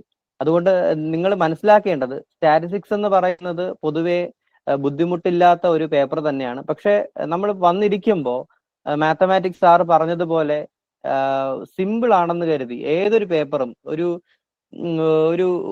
പുതിയ, അതായത് ആദ്യമായിട്ട് അപ്രോച്ച് ചെയ്യുന്ന രീതിക്ക് തന്നെ ക്ലാസ്സിൽ വന്നിരിക്കാൻ ശ്രമിക്കുക. കാരണം അല്ലാതെ എനിക്ക് അറിയില്ല അല്ലെങ്കിൽ എന്നെ കൊണ്ട് പറ്റില്ല എന്നുള്ള ആ ധാരണയിലാണെങ്കിൽ ആർക്കായാലും അത് നമ്മൾ ആ മുൻവിധിയോടുകൂടി വന്നിരുന്നു കഴിഞ്ഞാൽ നമുക്ക് ഒരിക്കലും അത് പഠിക്കാൻ സാധിക്കില്ല.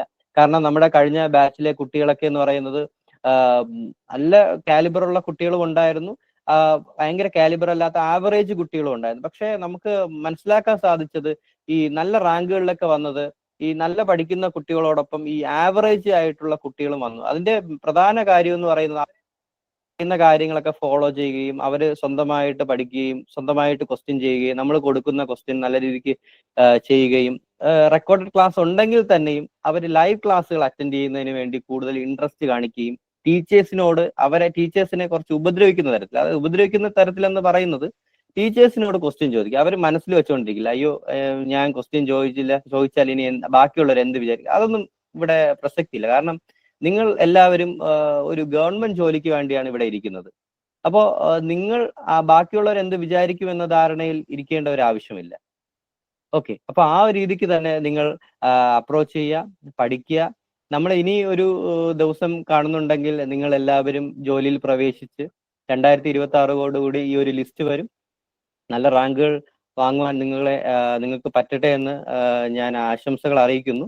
ഇപ്പോ നമ്മളുടെ കഴിഞ്ഞ ബാച്ചില് ട്രിവാൻഡ്രം ഡിസ്ട്രിക്റ്റിൽ 1ാം റാങ്ക് കിട്ടിയ ഐശ്വര്യ ശേഷം മലപ്പുറം ഡിസ്ട്രിക്റ്റിൽ 2ാം റാങ്ക് കിട്ടിയ കാർത്തിക KS നിങ്ങളോട് സംസാരിക്കും. ആദ്യം ഐശ്വര്യ ക്ഷണിക്കുന്നു ഏറെ സ്നേഹത്തോടെ. ഐശ്വര്യ.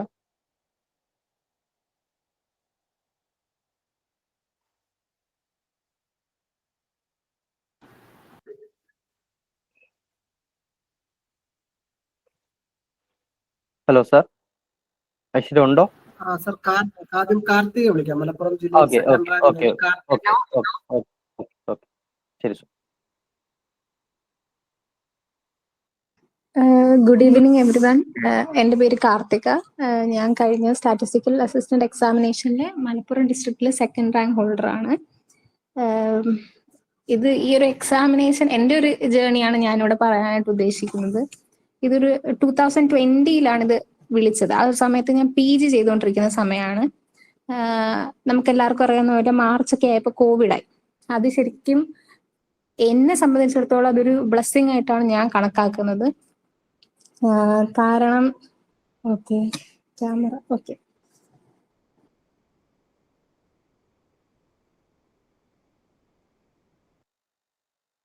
ഹലോ,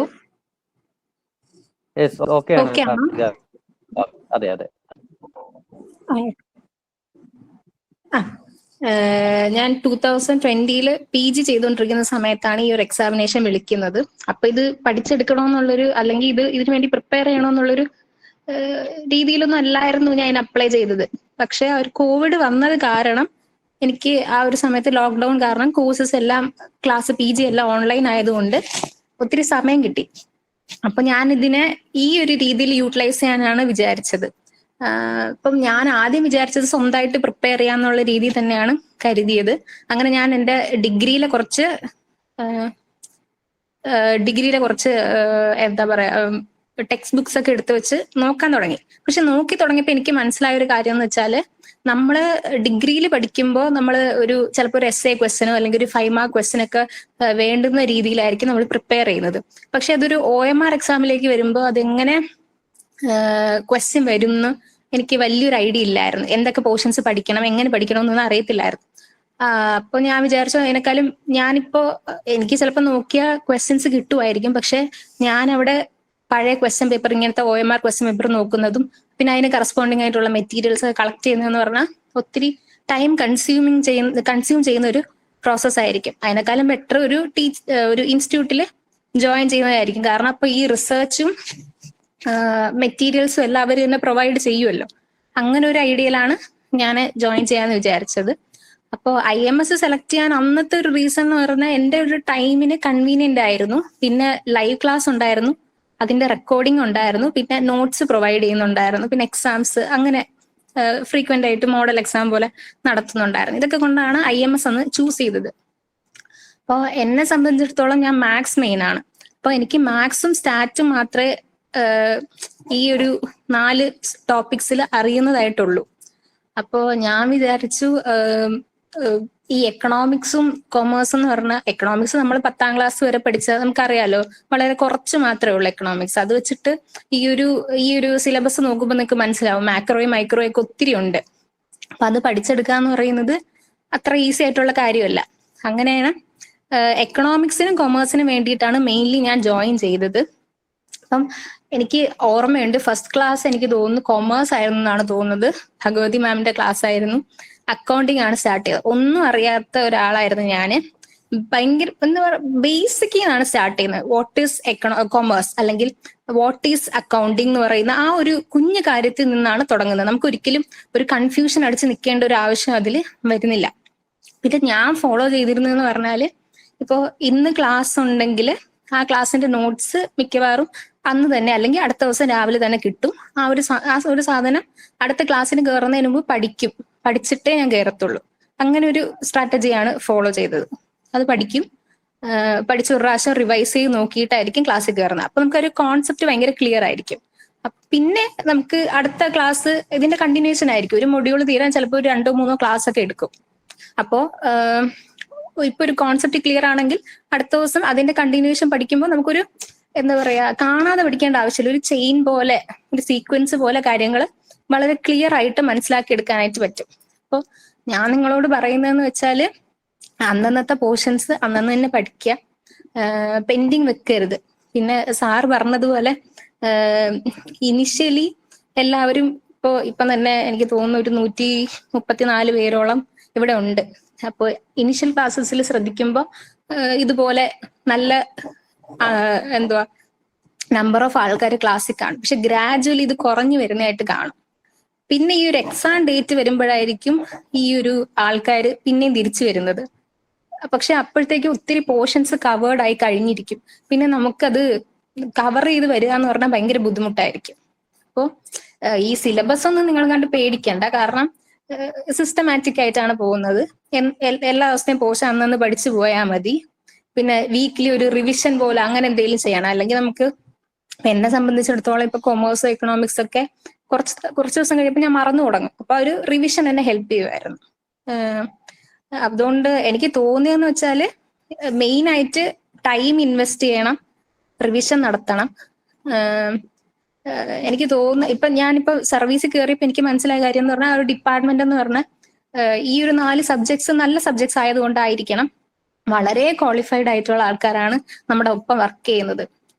മിക്കവരും PG ഹോൾഡേഴ്സ് ആണ്, ഡോക്ടറേറ്റ് ഉള്ളവരുണ്ട്, PhD ചെയ്യുന്നവരുണ്ട്, ഗസ്റ്റ് ലെക്ചറേഴ്സ് ആയിട്ട് വർക്ക് ചെയ്യുന്നവരുണ്ട്, ഹൈസ്കൂൾ ഹയർ സെക്കൻഡറി ടീച്ചേഴ്സ് ആയിട്ട് വർക്ക് ചെയ്യുന്നവരുണ്ട്. അപ്പൊ എല്ലാവരും ഹൈലി ക്വാളിഫൈഡ് ആണ്. അപ്പോൾ എനിക്ക് തോന്നുന്നത് എനിക്കൊരു എഡ്ജ് ഈ ഒരു എക്സാമിൽ കിട്ടിയത് മേ ബി ഞാൻ അത്രയും ടൈം ഇതിനു വേണ്ടി ഇൻവെസ്റ്റ് ചെയ്തത് കൊണ്ടും റിവിഷൻ കൊണ്ടും ഒരു ഹാർഡ് വർക്ക് ഇട്ടത് കൊണ്ടും ആയിരിക്കാം. അപ്പം എല്ലാവരും നല്ലോണം സ്മാർട്ട് വർക്ക് ചെയ്യണം, ഹാർഡ് വർക്ക് ചെയ്യണം. ഇപ്പം സ്മാർട്ട് വർക്ക് ചെയ്യണം എന്ന് പറഞ്ഞാൽ ഇപ്പം കൊമേഴ്സ് ഇപ്പം നോക്കുകയാണെങ്കിൽ 5 മൊഡ്യൂളാണ്. ഓരോ മൊഡ്യൂളിലും 5 മാർക്ക് വെച്ചുണ്ട്. പക്ഷെ പഠിക്കാനുള്ള പോർഷൻസ് വളരെ കുറവാണ് കമ്പയർഡ് ടു എക്കണോമിക്സ് ഒക്കെ. എക്കണോമിക്സ് കുറച്ചധികം വാസ്റ്റ് ആയിട്ടുള്ള പോർഷൻ ആണ്. അപ്പോൾ നമ്മൾ സ്മാർട്ടായിട്ട് ആദ്യം കൊമേഴ്സ് എല്ലാം പഠിച്ചു പോകണം. മറ്റത് ഒഴിവാക്കണം എന്നല്ല ഞാൻ പറയുന്നത്. കൊമേഴ്സ് ഒക്കെ പെട്ടെന്ന് മാർക്ക് സ്കോർ ചെയ്യാൻ പറ്റുന്ന ഒരു സബ്ജക്റ്റ് ആണ്. മാത്രമല്ല ഇപ്പം മാത്സും എക്കണോമിക്സ് ഒക്കെ നമുക്ക് അല്ല സോറി സ്റ്റാറ്റും ഒക്കെ പ്രോബ്ലംസ് വരാം. പക്ഷെ ഈ എക്കണോമിക്സും കൊമേഴ്സും ഒക്കെ നമ്മൾ ആ കണ്ടന്റ് പഠിച്ചു കഴിഞ്ഞാൽ നമുക്ക് നോക്കുമ്പോൾ തന്നെ ഉത്തരം കിട്ടുന്ന തരത്തിലുള്ള ക്വസ്റ്റ്യൻസ് ആയിരിക്കും വരുന്നത്. ക്വസ്റ്റ്യൻ നോക്കുന്നു, നമുക്ക് ജസ്റ്റ് ബബിൾ ചെയ്ത് പോവാം. അപ്പം ഓരോ മാർക്കും ഇമ്പോർട്ടന്റ് ആണ്. ഈവൻ ഡെസിമൽസ് വരെ ഭയങ്കര ഇമ്പോർട്ടന്റ് ആണ്. സോ അങ്ങനത്തെ നമുക്ക് അറിയാത്ത സബ്ജക്റ്റ് വിട്ട് കളയരുത്. കാരണം ഇപ്പൊ എന്നെ സംബന്ധിച്ചിടത്തോളം മാത്സും സ്റ്റാറ്റും ആണ് സ്ട്രോങ് പോയിന്റ്സ്. പക്ഷെ ഞാൻ കൊമേഴ്സും എക്കണോമിക്സും എല്ലാം പഠിച്ചിട്ടാ പോയത്. അപ്പൊ എനിക്ക് കൊമേഴ്സിൽ നിന്ന് വളരെ കൂടുതൽ എനിക്ക് തോന്നുന്നു ഏറ്റവും കൂടുതൽ സ്കോർ ചെയ്യാൻ പറ്റിയത് കൊമേഴ്സിൽ നിന്നാണ്. കാരണം നമുക്ക് നോക്കുമ്പോൾ തന്നെ ടീച്ചർ അതൊരു ലക്കാണെന്ന് ഞാൻ വിചാരിക്കുന്നു. ടീച്ചർ പഠിപ്പിച്ച ഒത്തിരി ചോദ്യങ്ങൾ അന്ന് വന്നിരുന്നു. അപ്പോൾ ജസ്റ്റ് നമുക്ക് നോക്കുക. കാരണം നമുക്കൊരു മാത്സിന്റെയോ അല്ലെങ്കിൽ സ്റ്റാറ്റിന്റെയോ പ്രോബ്ലം ചെയ്യാനുള്ള സമയം വേണ്ട ഒരു കൊമേഴ്സിന്റെയോ എക്കണോമിക്സിന്റെയോ ഒക്കെ ആൻസർ നമുക്ക് കറക്റ്റ് ആക്കി എടുക്കാൻ. അതുകൊണ്ട് ഒന്നും വിടാതെ എല്ലാം പഠിച്ചു പോവുക. ചിലപ്പോൾ നമ്മുടെ സബ്ജക്റ്റ് ഇപ്പം കുറച്ച് ടഫ് ആയാലും നമുക്ക് മറ്റ് ടോപ്പിക്സിൽ നിന്ന് സ്കോർ ചെയ്തെടുക്കാനായിട്ട് പറ്റും. പിന്നെ എന്താ പറയാനുള്ളത്, പിന്നെ റിനൈസൻസ് എന്ന് പറഞ്ഞൊരു ടോപ്പിക് ഉണ്ടായിരുന്നു ലാസ്റ്റ് GK. കുറച്ച് കറണ്ട് അഫയേഴ്സും റിനൈസൻസും ആണെന്ന് തോന്നുന്നു. റിനൈസൻസ് ഞാൻ പ്രിപ്പയർ ചെയ്തത് വെറുതെ യൂട്യൂബ് വീഡിയോസ് കണ്ടിട്ട് ഏതെങ്കിലും നവോത്ഥാന നായകനെ എടുക്കുന്നു, അതിന്റെ നോട്ട്സ് ഞാൻ തന്നെ പ്രിപ്പയർ ചെയ്യും. കാരണം അതിൽ ഒത്തിരി ഇയേഴ്സ് ഒക്കെ വരും. അപ്പോൾ ആ ടൈം ലൈൻ അനുസരിച്ച് പ്രിപ്പയർ ചെയ്ത് പോകും. എന്നിട്ട് വേറൊരു റാങ്ക് ഫയലുമായിട്ട് ഏതെങ്കിലും ഒരു റാങ്ക് ഫയലും കൂടി മേടിച്ചിട്ട് അതില്ലാത്ത പോയിന്റ്സും കൂടി ആഡ് ചെയ്ത് ഞാനത് എൻ്റെ തന്നെ ആയിട്ടൊരു നോട്ട് ഉണ്ടാക്കിയിട്ടാണ് പ്രിപ്പയർ ചെയ്തത്. പിന്നെ ഈ നമുക്ക് അറിഞ്ഞുകൂടാതെ നമ്മൾ പുതിയതായിട്ടൊരു സബ്ജക്ട് പഠിച്ചു വരുമ്പോൾ ചിലപ്പോൾ നമുക്ക് ഡൗട്ട്സ് ഒക്കെ വരാം. അപ്പൊ ഞാൻ ചെയ്തത് ക്ലാസ് കേൾക്കും, അപ്പൊ എനിക്ക് തോന്നുന്ന ഇമ്പോർട്ടന്റ് പോയിന്റ്സ് അപ്പം തന്നെ ഞാൻ മാർക്ക് ചെയ്തെടുക്കും. പിന്നെ അടുത്ത ദിവസം അത് നോട്ട്സ് കിട്ടുമ്പോൾ അത് പിന്നെയും പഠിക്കും. ഡൗട്ട് ഉണ്ടെങ്കിൽ ഒന്നും കൂടി റെക്കോർഡഡ് വീഡിയോസ് കാണും.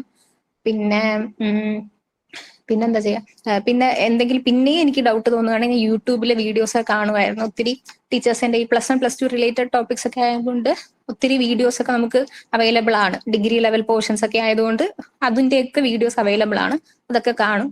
പിന്നെ ഇപ്പോൾ മാത്സും സ്റ്റാറ്റും എനിക്ക് ഡിഫിക്കൽട്ട് ആയിട്ടുള്ള പോർഷൻസ് ആണെങ്കിൽ അതിന് എക്സ്ട്രാ പ്രോബ്ലംസ് ചെയ്തു നോക്കാനും, അങ്ങനെ മോഡൽ ക്വസ്റ്റ്യൻ പേപ്പർ പോലെ എന്തെങ്കിലുമൊക്കെ കിട്ടുകയാണെങ്കിൽ വർക്ക്ഔട്ട് ചെയ്ത് നോക്കാനും അങ്ങനെയൊക്കെ ചെയ്തിട്ടാണ് അത് നോക്കിയിരുന്നത്. മെയിൻലി റിവിഷൻ, പിന്നെ അന്നത്തെ പോർഷൻസ് പഠിക്കുക, ഇതാണ് എനിക്ക് തോന്നിയിട്ടുള്ളത്. Thank you.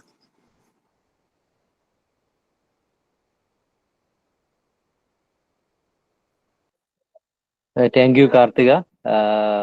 നിങ്ങളുടെ ആ ഒരു ജേണി വളരെ ഭംഗിയായിട്ട് കുട്ടികളെ ഇൻസ്പയർ ചെയ്യുന്ന വേർഡ്സിൽ കറക്റ്റ് എനിക്ക് തോന്നുന്നത് കുട്ടികളുടെ മനസ്സിൽ അത് പതിഞ്ഞിട്ടുണ്ട്. വളരെ ഹാർഡ് വർക്കിംഗ് ആണ് ആ ദിവസങ്ങൾ കാർത്തിക എടുത്തത്. താങ്ക് യു കാർത്തിക, നിങ്ങളുടെ വിലപ്പെട്ട സമയം IMSന് വേണ്ടി മാറ്റിവെച്ചതിന്. അടുത്ത് നമുക്ക് ട്രിവാൻഡ്രം ഡിസ്ട്രിക്റ്റിൽ 1ാം റാങ്ക് നേടി സ്റ്റാറ്റിസ്റ്റിക്കൽ അസിസ്റ്റന്റായ ഐശ്വര്യയെ ഏറെ സ്നേഹത്തോടെ സ്വാഗതം ചെയ്യുന്നു. ഐശ്വര്യ നമ്മുടെ റിസർച്ച് ഓഫീസറിനും 15 റാങ്ക് വാങ്ങി ജോലിക്ക് വേണ്ടി വെയിറ്റ് ചെയ്ത് നിൽക്കുന്ന ഒരു വിദ്യാർത്ഥിയും കൂടെയാണ്. ഏറെ സ്നേഹത്തോടെ ഐശ്വര്യയെ ഈ ഓറിയന്റേഷൻ പ്രോഗ്രാമിലേക്ക് സ്വാഗതം ചെയ്യും. Thank you sir. എൻ്റെ പേര് ഐശ്വര്യ. ഞാൻ ഇപ്പോൾ താലൂക്ക് സ്റ്റാറ്റിസ്റ്റിക്കൽ ഓഫീസിൽ നെയ്യാറ്റിൻകര വർക്ക് ചെയ്യുന്നു. കേൾക്കാമോ? ഹലോ. അതെ കേൾക്കാം. കാർത്തിക പറഞ്ഞതിൽ കൂടുതൽ എനിക്കൊന്നും പ്രത്യേകിച്ച് പറയില്ല. എന്നാലും എൻ്റെ സ്റ്റഡി പ്ലാൻ എന്ന് പറഞ്ഞാൽ ഞാൻ സ്റ്റാറ്റ് ബാക്ക്ഗ്രൗണ്ട് ആണ്. അപ്പോൾ എനിക്ക് സ്റ്റാറ്റ് കുഴപ്പമില്ല, മാത്സും കുഴപ്പമില്ല. ബാക്കി രണ്ട് എക്കണോമിക്സ് ആയാലും കൊമേഴ്സ് ആയാലും GK ആയാലും എനിക്ക് വളരെ ബുദ്ധിമുട്ടുള്ള കാര്യമായിരുന്നു. അപ്പോൾ പുതിയ കാര്യങ്ങൾ പഠിക്കാനുള്ള ഒരു മനസ്സ് വേണം, അതൊന്നാമത്തെ കാര്യമാണ്. നമ്മൾ അതിന് കുറച്ചുകൂടി ടൈം കൊടുക്കണം. നമുക്ക് ഏതായാലും ഏത് സബ്ജക്റ്റ് ആയാലും അത് ഇപ്പൊ നമുക്ക് തുടക്കത്തിൽ തന്നെ അത് കേൾക്കുമ്പോൾ നമുക്കത് മനസ്സിലാവണമെന്നില്ലായിരിക്കും. അപ്പോൾ നമ്മൾ വീണ്ടും അത് കേട്ട് പുതിയ കീ നോട്ട്സുകൾ ഉണ്ടാക്കുക. പുതിയ നമ്മൾ ഈ ക്ലാസ് തന്നെ ആവണമെന്നില്ല, വേറെ യൂട്യൂബ് വീഡിയോസ് ഒക്കെ കണ്ട് ആ സബ്ജക്റ്റിനെ പറ്റി അല്ലെങ്കിൽ ആ ടോപ്പിക്കിനെ പറ്റി കുറച്ചുകൂടി വൈഡായിട്ട് ഒരു ഐഡിയ ക്രിയേറ്റ് ചെയ്യുക. എന്നിട്ട് നോട്ട് ഉണ്ടാക്കി, അങ്ങനെയൊക്കെയാണ് ഞാൻ പഠിച്ചത്. ഒരുപാട് IMSന്റെ ക്ലാസ് എനിക്ക് ഒരുപാട് ഗുണം ചെയ്തിട്ടുണ്ട്, അത് പറയാതിരിക്കാൻ പറ്റില്ല. എല്ലാവർക്കും ഓൾ ദ ബെസ്റ്റ്. നന്നായിട്ട് പഠിക്കുക. നല്ലൊരു ഓപ്പർച്യൂണിറ്റി ആണ്, നിങ്ങൾ മാക്സിമം അത് പ്രയോജനപ്പെടുത്തുക. Thank you. Thank you Aishwarya. നമ്മളുടെ ഈ ഒരു ഓറിയന്റേഷൻ പ്രോഗ്രാമിന് വേണ്ടി വന്ന് സംസാരിച്ചതിന്. നമുക്ക് സമയത്തിന്റെ കുറവ് കാരണമാണ് ബാക്കി നമ്മളുടെ ടോപ്പ് മാനേജേഴ്സ് ആയിട്ടുള്ള കുട്ടികളെ വിളിക്കാത്ത, സമയത്തിന്റെ കുറവ് കാരണം മാത്രമാണ്. കൂടാതെ സക്സസ് സ്റ്റോറികൾ ഇനിയുമുണ്ട്. കാരണം നമ്മൾ 4 വർഷമായി PG എൻട്രൻസിന് നമ്മൾ ക്ലാസ് കൊടുക്കുന്നുണ്ട്. 100-ലധികം കുട്ടികൾ ഇന്നാളുകളിൽ CUET പോലുള്ള എൻട്രൻസ് എക്സാം ക്വാളിഫൈഡ് ആയി പല രാജ്യത്തിന്റെ പല യൂണിവേഴ്സിറ്റികളിൽ ഇപ്പോൾ PG ചെയ്തുകൊണ്ടിരിക്കുന്നു, PG ചെയ്ത് കഴിഞ്ഞവരുണ്ട്.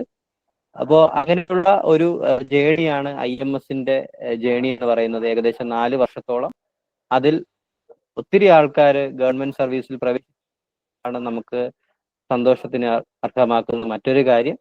ഇപ്പോൾ നിങ്ങൾക്ക് എന്തെങ്കിലും ഡൗട്ട് ഉണ്ടെങ്കിൽ നമ്മളോടൊപ്പം ചോദിക്കാം. കൂടാതെ ഇപ്പോ ഈ ഒരു എക്സാം ക്വാളിഫൈഡ് ആയി ജോലിയിൽ പ്രവേശിച്ച കാർത്തികയും ഐശ്വര്യയും ഉണ്ട്. നിങ്ങൾക്ക് എന്തെങ്കിലും ഡൗട്ട് ഉണ്ടെങ്കിൽ ചോദിക്കാം. ഓക്കെ, ഇപ്പോ നിങ്ങളുടെ സമയമാണ്. ഓക്കെ.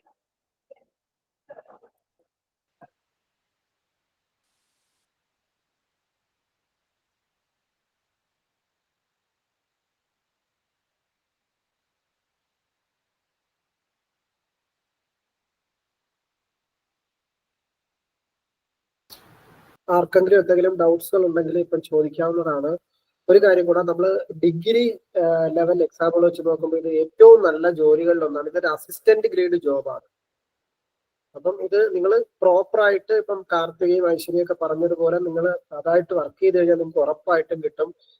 ഇപ്പം കാർത്തികയും ഐശ്വര്യയൊക്കെ നമ്മുടെ ഇൻസ്റ്റിറ്റ്യൂട്ടിൽ ജോയിൻ ചെയ്യുക മാത്രമല്ല, അവർ ക്ലാസ് ഏറ്റവും എഫക്റ്റീവായിട്ട് യൂട്ടിലൈസ് ചെയ്ത ആൾക്കാരാണ്. ഇപ്പം കാർത്തികയൊക്കെ ആണെങ്കിലും ക്ലാസ് കഴിഞ്ഞ് അടുത്ത ദിവസങ്ങളിൽ തന്നെ അതിനകത്ത് എന്തെങ്കിലും ഡൗട്ട്സോ കാര്യങ്ങളോ ഉണ്ടെങ്കിൽ അതെല്ലാം ചോദിക്കുകയും അതുപോലെ കൂടുതൽ ക്വസ്റ്റ്യൻസ് കണ്ടെത്തി ഡൗട്ടുകൾ ചോദിക്കുകയും ഒക്കെ ചെയ്തിരുന്ന ആളുകളാണ് കാർത്തിക ഐശ്വര്യ എന്നൊക്കെ പറഞ്ഞത്. അപ്പം നിങ്ങളും അതേ കണക്ക്, അതായത് വളരെ സിസ്റ്റമാറ്റിക് ആയിട്ട് പഠിച്ചു കഴിഞ്ഞാൽ നിങ്ങൾക്ക് ഉറപ്പായിട്ടും അടുത്തൊരു ഇൻവെസ്റ്റിഗേറ്റർ ആയിട്ട് നിങ്ങൾക്ക് വരുന്നതാണ്.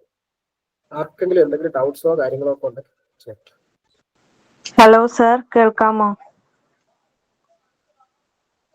ഹലോ, കേൾക്കാം, പറഞ്ഞോളൂ. കേൾക്കാം, ചോദിച്ചോളൂ. സർ, ഈ ലൈവ് ക്ലാസ്സുകളുടെ ടൈം എങ്ങനെയായിരിക്കും? നമ്മളിപ്പോ ക്ലാസ്സിന് ടൈം ഇട്ടേക്കുന്നത് 8 മണി മുതൽ 9 മണി വരെയാണ് നമ്മുടെ ക്ലാസ് വെച്ചേക്കുന്നത്. രാത്രി 8 മണി മുതൽ 9 മണി വരെയാണ്. രാത്രി 8 മണി മുതൽ 9 മണി വരെയാണ് ക്ലാസ് വരുന്നത്. ക്ലാസ് കഴിയുമ്പോൾ തന്നെ നമ്മൾ അതായത് ആ 8 മണി തൊട്ട് 9 മണിയുടെ ക്ലാസ്സും സാധാരണ രീതിയിൽ അത് കഴിഞ്ഞും പോകാറുണ്ട്. കാരണം അതിനുശേഷം ക്ലാസ്സിൽ എന്തെങ്കിലും ഡൗട്ട്സോ കാര്യങ്ങളോ ഒക്കെ ചോദിക്കും. അപ്പൊ അങ്ങനെ വരുമ്പോഴത്തേക്ക് ഇപ്പം നമ്മൾ 8 to 9 ക്ലാസ് ആയിട്ടും അത് കഴിഞ്ഞ് കുറച്ച് സമയം കൂടെ മിക്കവാറും ക്ലാസ്സുകൾ കാണാറുണ്ട്. കാരണം ഡൗട്ട് ക്ലിയറൻസും കാര്യങ്ങളും ഒക്കെ ആയിട്ട് പോകുന്നതാണ്. പിന്നെ ക്ലാസ് കഴിയുമ്പോൾ തന്നെ അതിന്റെ റെക്കോർഡഡ് വീഡിയോസും കാര്യങ്ങളും എല്ലാം നിങ്ങൾക്ക് കിട്ടാനുള്ള ഇത് ചെയ്യുന്നുണ്ട്. അതുപോലെ നോട്ട്സും കാര്യങ്ങളും എല്ലാം ഉണ്ടാവും. നമ്മൾ ഓരോ സബ്ജക്റ്റിന്റെയും 10 ക്ലാസ്സുകൾ കഴിയുമ്പോൾ അല്ലെങ്കിൽ പ്രധാനപ്പെട്ട ടോപ്പിക്കുകൾ കഴിയുന്നതിനനുസരിച്ച് തന്നെ അതുവരെയുള്ള ക്ലാസ്സുകളിലുള്ള ഡൗട്ട്സും കാര്യങ്ങളും ഒക്കെ ചെയ്യുന്നതിനുള്ള ഡൗട്ട് ക്ലിയറൻസ് ക്ലാസ്സുകളും ഉണ്ടാവും. കാരണം നമ്മൾ ഈ കണ്ടിന്യൂസ് ആയിട്ട് ഇത്തരത്തിൽ ഡൗട്ട്സുകളൊക്കെ ഒഴിവാക്കി പോയാൽ മാത്രമേ നമുക്ക് ഏറ്റവും ടോപ്പ്, ഞാൻ പറഞ്ഞത് നമ്മളെ ലിസ്റ്റിൽ എങ്ങനെയെങ്കിലും വരിക എന്നുള്ളതല്ല.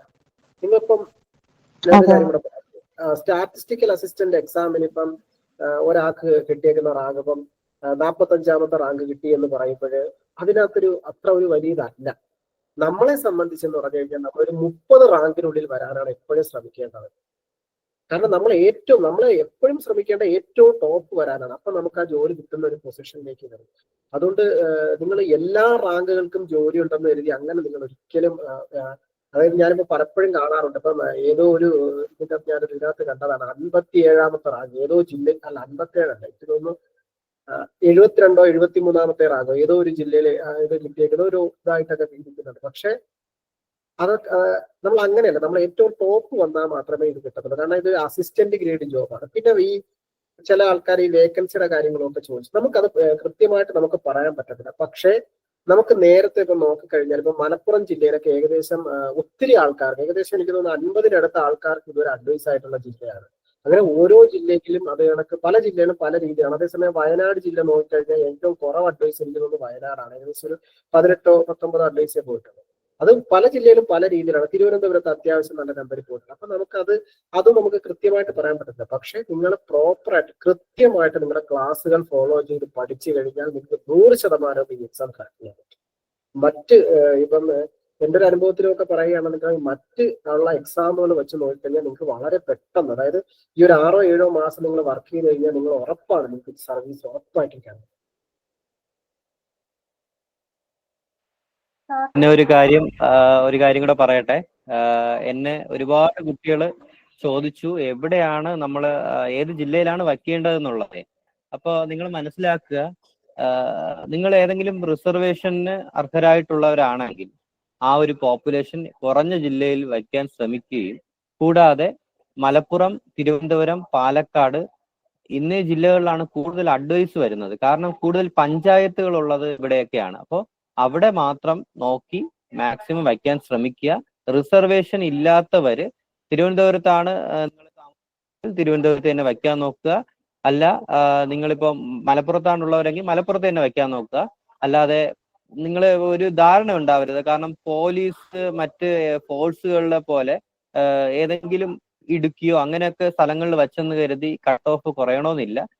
എൻ്റെ എക്സ്പീരിയൻസിൽ ഞാൻ മനസ്സിലാക്കിയത്, കൂടുതൽ ഉദ്യോഗാർത്ഥികൾ കഴിഞ്ഞ വർഷം അപ്ലൈ ചെയ്തത് ഞാൻ മനസ്സിലാക്കുന്നത് മലപ്പുറം ജില്ലയിലാണ്. മലപ്പുറം ജില്ലയിലാണ് കൂടുതൽ 8000-ലധികം കുട്ടികളെന്ന് തോന്നുന്നു.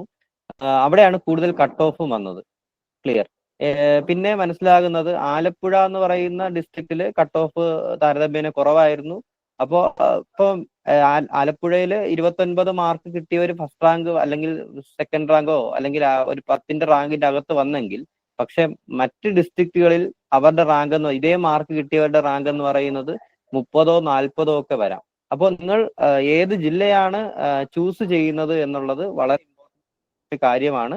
പിന്നെ കുറച്ച് നാളത്തേക്കെങ്കിലും നമ്മളുടെ എനിക്ക് ഇഷ്ടപ്പെട്ട സ്ഥലം ഇവിടെയാണ് എന്ന് പറഞ്ഞ് അങ്ങനെ അവിടെ മാത്രം വയ്ക്കരുത്. നമുക്കൊരു ജോലിയാണ് ആവശ്യം, സ്മാർട്ട് വർക്കാണ്, കുറച്ച് ബുദ്ധിമുട്ടേണ്ടി വരും കുറച്ച് നാളത്തേക്ക്. എന്നിരുന്നാൽ പോലും നിങ്ങൾ അതൊക്കെ ഒന്ന് നോക്കിയിട്ട് വേണം എവിടെയാണ് വയ്ക്കേണ്ടതെന്നുള്ളത് ചെയ്യേണ്ടത്. പിന്നെ ഇതുമായിട്ട് ബന്ധപ്പെട്ട എന്തെങ്കിലും ഡൗട്ട് ഉണ്ടെങ്കിൽ നിങ്ങൾക്ക് നമ്മളോട് ചോദിക്കാം. നമ്മൾ അതിന്റെ അഡ്വൈസ് തരും. അതിനുശേഷം നിങ്ങൾ തീരുമാനിച്ച് എവിടെയാണ് വയ്ക്കേണ്ടതെന്നുള്ളത് നോക്കുക. മറ്റൊരു കാര്യം, ഇപ്പോ പഠിക്കേണ്ടതായിട്ടുള്ള കാര്യം ഇപ്പോ എല്ലാവരും പറഞ്ഞു കഴിഞ്ഞു. അതും നിങ്ങൾ ഫോളോ ചെയ്യുക. കാരണം എവിടെ പഠിച്ചാലും, ഏത് ഇൻസ്റ്റിറ്റ്യൂട്ടിൽ പഠിച്ചാലും, സ്വന്തമായിട്ട് പഠിച്ചാലും, നിങ്ങൾ ഒരു കൺസിസ്റ്റന്റ് ആയിട്ട് ഇതിനു വേണ്ടി വർക്ക് ചെയ്താൽ മാത്രമേ നിങ്ങൾക്ക് കിട്ടത്തുള്ളൂ. കാരണം ഓരോ വർഷം കഴിയും തോറും കുറെ കുട്ടികളാണ് ഈ പഠിച്ചിറങ്ങിക്കൊണ്ടിരിക്കുന്നത്. അപ്പോൾ ഇനി ഒരു അവസരത്തിൽ നമുക്കത് ജോലിയിലേക്ക് പ്രവേശിക്കാം എന്നുള്ളതില്ല. ചാൻസ് ഇതാണ് റൈറ്റ് ടൈം എന്ന് പറയുന്നത്. ഈ ഒരു സമയം നിങ്ങൾ പാഴാക്കിയാൽ ഇനി നിങ്ങൾക്കൊരു ഇങ്ങനത്തെ ഒരു ബെറ്റർ ഓപ്ഷൻ അല്ലെങ്കിൽ ബെറ്റർ ടൈം ഇനി കിട്ടിയെന്ന് വരില്ല. കാരണം എന്ന് പറയുന്നത്, കുട്ടികളെന്ന് പറയുന്നത് ഒരു ഗവൺമെന്റ് ജോലി എങ്ങനെയെങ്കിലും കിട്ടിയാൽ മതി എന്നുള്ളതാണ് ഇപ്പോഴത്തെ എല്ലാവരുടെയും ട്രെൻഡ് എന്ന് പറയുന്നത്.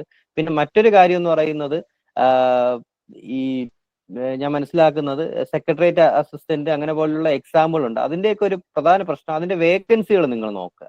അതിന്റെ വേക്കൻസിയും കൂടാതെ അതിൽ എത്ര ആൾക്കാരാണ് അപ്ലൈ ചെയ്യുന്നതും എന്നുള്ളത് നിങ്ങൾ മനസ്സിലാക്കുക. പക്ഷെ അത് വെച്ച് കമ്പയർ ചെയ്യുമ്പോൾ നമ്മളുടെ ഈ ഒരു സ്റ്റാറ്റിസ്റ്റിക്കൽ അസിസ്റ്റന്റ് എന്ന് പറയുന്നത് അതും ഡിഗ്രി ലെവലാണ്, ഇതും ഡിഗ്രി ലെവലാണ്. കമ്പയർ ചെയ്യുമ്പോൾ കുറവ് ഉദ്യോഗാർത്ഥികൾ അപ്ലൈ ചെയ്യുകയും കമ്പാരിറ്റീവ്ലി കൂടുതൽ വേക്കൻസി വരുന്ന ഒരു ജോബും കൂടെയാണ് സ്റ്റാറ്റിസ്റ്റിക്കൽ അസിസ്റ്റന്റ് എന്ന് പറയുന്നത്. അതുകൊണ്ട് സെക്രട്ടേറിയറ്റ് അസിസ്റ്റന്റ് ആണ് ഏറ്റവും ടോപ്പായിട്ട് നിൽക്കുന്ന ജോബ് എന്ന് കരുതി നിങ്ങളുടെ സമയം കളയരുത് എന്നുള്ളത് മാത്രമേ ഞാൻ പറയുള്ളൂ. ബാക്കിയൊക്കെ ഡിസിഷൻ നിങ്ങളുടേതാണ്. നമ്മൾ ജസ്റ്റ് അനുഭവം കൊണ്ട് പറയുന്നത് മാത്രമേ ഉള്ളൂ. ഓക്കെ. പിന്നെ സബ്ജക്റ്റീവായിട്ട് നമുക്ക് നിലകൊള്ളാൻ പറ്റും. ഈ ഒരു ജോലിക്ക് പ്രൊമോഷൻ സാധ്യതകളുണ്ട്. പിന്നെ നേരത്തെ കാർത്തിക പറഞ്ഞതുപോലെ തന്നെ ഈ ഒരു ജോലിയിലേക്ക് വരുന്ന ആൾക്കാർ ഹൈ ക്വാളിഫൈഡ് ആയിട്ടുള്ളവരാണ്. നെറ്റ്, JRF, PhD, പിന്നെ PhD ചെയ്തുകൊണ്ടിരിക്കുന്നവര്. പിന്നെ ഇതിൽ വരുന്ന ആൾക്കാർ പൊതുവെ ഈ ഒരു ഡിപ്പാർട്ട്മെന്റിൽ നിൽക്കാതെ തന്നെ കൂടുതൽ പഠിച്ച് ഞാൻ മനസ്സിലാക്കുന്നത് അസിസ്റ്റന്റ് പ്രൊഫസറോ അല്ലെങ്കിൽ HSST കിട്ടിയോ അങ്ങനെയൊക്കെ പോകുന്ന ആൾക്കാരാണ്. അപ്പൊ നമുക്ക് കൂടുതൽ ഇതിൽ വരുന്നതിലൂടെ അങ്ങനെ ഒരു കുറെ ഓപ്പർച്യൂണിറ്റീസ് വരുന്നുണ്ട്. അതുകൊണ്ട് നിങ്ങൾ സമയം പാഴാക്കാതെ കൃത്യതയോടെ കൺസിസ്റ്റന്റ് ആയി വർക്ക് ചെയ്ത് തുടങ്ങുക. ഓക്കെ. ആർക്കെങ്കിലും എന്തെങ്കിലും ഡൗട്ട് ഉണ്ടോ? ഹലോ ചോദിച്ചോളൂ. സാർ, ഈ PG പോലെ ടയർ 1 ടയർ 2 ഇല്ല ഇല്ല ഇല്ല. അൽഫിയ നമ്മുടെ സ്റ്റുഡന്റ് ആയിരുന്നു അല്ലേ? PG entrance. അതെ ഓക്കെ ഓക്കെ. അൽഫിയ ഞാൻ ഓർക്കുന്നു. അൽഫിയ അങ്ങനെ ടയർ 1 ടയർ 2 ഒന്നും ഇല്ല, ഇന്റർവ്യൂ ഇല്ല. നിങ്ങൾ ജസ്റ്റ് ആ ഒരു എക്സാം നന്നായി, ഒരു കടമ മാത്രമേ ഉള്ളൂ, എക്സാം നല്ല രീതിക്ക് അറ്റൻഡ് ചെയ്യുക. എനിക്ക് തോന്നുന്നത് നമുക്കൊരു 6-7 മാസങ്ങളെ കിട്ടത്തുള്ളൂ. അത്രയും സമയം നിങ്ങൾ ഇതിനു വേണ്ടി മാറ്റിവെക്കുക. ടയർ 2 എന്നുള്ള അങ്ങനെ ഒരു ഇതുമില്ല. പിന്നെ എനിക്ക് തോന്നുന്നു ഇന്റർവ്യൂ ഇല്ല. മറിച്ച് ഡയറക്റ്റ് ആയിട്ട് റാങ്കിൽ ടോപ്പ് വരികയാണെങ്കിൽ അതിനനുസരിച്ച് വേക്കൻസി വരുന്ന കൂട്ടത്തിൽ നിങ്ങൾക്ക് അഡ്വൈസ് ഡയറക്റ്റ് വരുന്നതാണ്. ഓക്കെ, വേറെ എന്തെങ്കിലും ഡൗട്ട് ഉണ്ടോ? പിന്നെ GK എന്ന് പറയുന്നത് നിങ്ങൾ ഒരിക്കലും GKയുടെ പുറകെ പോകരുത്. നമ്മളെ എല്ലാ കുട്ടികളും കഴിഞ്ഞ ബാച്ചിൽ എനിക്ക് തോന്നുന്നു കാർത്തികയൊക്കെ GK നോക്കിയോന്ന് എനിക്ക് അറിയില്ല. കാർത്തിക നോക്കിയായിരുന്നോ GK? സാർ നമുക്ക് കോവിഡ് ആയതുകൊണ്ട് എക്സാം കുറച്ച് ഡിലേ ആയതുകൊണ്ട് സമയമുണ്ടായിരുന്നു, അതുകൊണ്ട് നോക്കിയിരുന്നു. അതെ. അപ്പൊ ഞാൻ സാധാരണ GK നോക്കാൻ പറയില്ല. കാരണം GK നമ്മൾ നോക്കുന്ന ഈ റിനൈൻസൻസ് പിന്നെ അങ്ങനെ പറയുന്ന ഇപ്പം കേരള ഹിസ്റ്ററി, ഇന്ത്യ ഹിസ്റ്ററി എന്നൊക്കെ പറഞ്ഞ് അങ്ങ് എക്സെട്ര ആയിട്ടങ്ങ് കൊടുത്തിരിക്കുക. അതിൽ എവിടെന്നെങ്കിലും ഒക്കെ ഒരു ക്വസ്റ്റ്യൻ നമുക്ക് ചോദിച്ചാൽ നമുക്ക് ഓൾറെഡി നമ്മൾ പഠിച്ചിട്ടുണ്ടെങ്കിലേ അത് കിട്ടുള്ളൂ. അല്ലാതെ നമുക്ക് ഗസ് ചെയ്യാനോ അങ്ങനെയൊന്നും പറ്റില്ല. നമ്മൾ അത് എഴുതുന്നില്ല എങ്കിൽ നമുക്ക് അതിന്റെ നെഗറ്റീവ് മാർക്ക് ആയിട്ടും നമ്മുടെ ലോസ് ആവും. അതുകൊണ്ട് ഞാൻ പറയുന്നത്, വിദ്യാർത്ഥികൾക്ക് പറയുന്നത്, നിങ്ങൾ ഒരിക്കലും GK നോക്കരുത്. പക്ഷെ GK നോക്കുന്ന സമയം നമുക്ക് നമ്മുടെ പേപ്പറുകൾ നോക്കി കഴിഞ്ഞാൽ നമുക്ക് അതിനേക്കാളും കുറച്ച് സമയം കൊണ്ട് കൂടുതൽ കാര്യങ്ങൾ കവറപ്പ് ചെയ്യാനായിട്ട് പറ്റും. പിന്നെ ഓൾറെഡി PSCയിൽ പഠിച്ചുകൊണ്ടിരിക്കുന്ന, PSC നോക്കിക്കൊണ്ടിരിക്കുന്ന കുട്ടികളാണെങ്കിൽ അത് നോക്കുന്നതിൽ വേറെ പ്രശ്നമൊന്നുമില്ല. അതിനുവേണ്ടി പ്രത്യേക സമയം കളയാതിരിക്കാൻ ശ്രമിക്കുക. ക്ലിയർ അല്ലേ? കാരണം എനിക്ക് തോന്നുന്നത് ഈ സബ്ജക്ട് ഓറിയന്റഡ് ആയിട്ട് നിൽക്കുന്ന ആൾക്കാർ ബൈഹാർട്ട് ചെയ്യുന്നത് ബുദ്ധിമുട്ടായിട്ട് വരുമെന്നുള്ളതാണ് ഞാൻ മനസ്സിലാക്കുന്നത്. അതുകൊണ്ട് ബുദ്ധിമുട്ടുള്ള ഏരിയകൾ നമ്മൾ ഒഴിവാക്കണം, അതായത് GK ഒഴിവാക്കണം. ഇതിന് സ്മാർട്ട് വർക്കാണ് വേണ്ടത്. ആ 10 മാർക്കും കൂടെ വേണം എന്ന് കരുതി നിങ്ങൾക്ക് പഠിക്കാം, പക്ഷേ സബ്ജക്റ്റ് ഒഴിവാക്കരുത്. എപ്പോഴും സബ്ജക്റ്റ് കവറപ്പ് ചെയ്തിട്ട് വേണം GKയിലോട്ട് നിങ്ങൾ പോകാൻ വേണ്ടി. ഓക്കെ, വേറെ ഏതെങ്കിലും ഡൗട്ട് ഉണ്ടോ?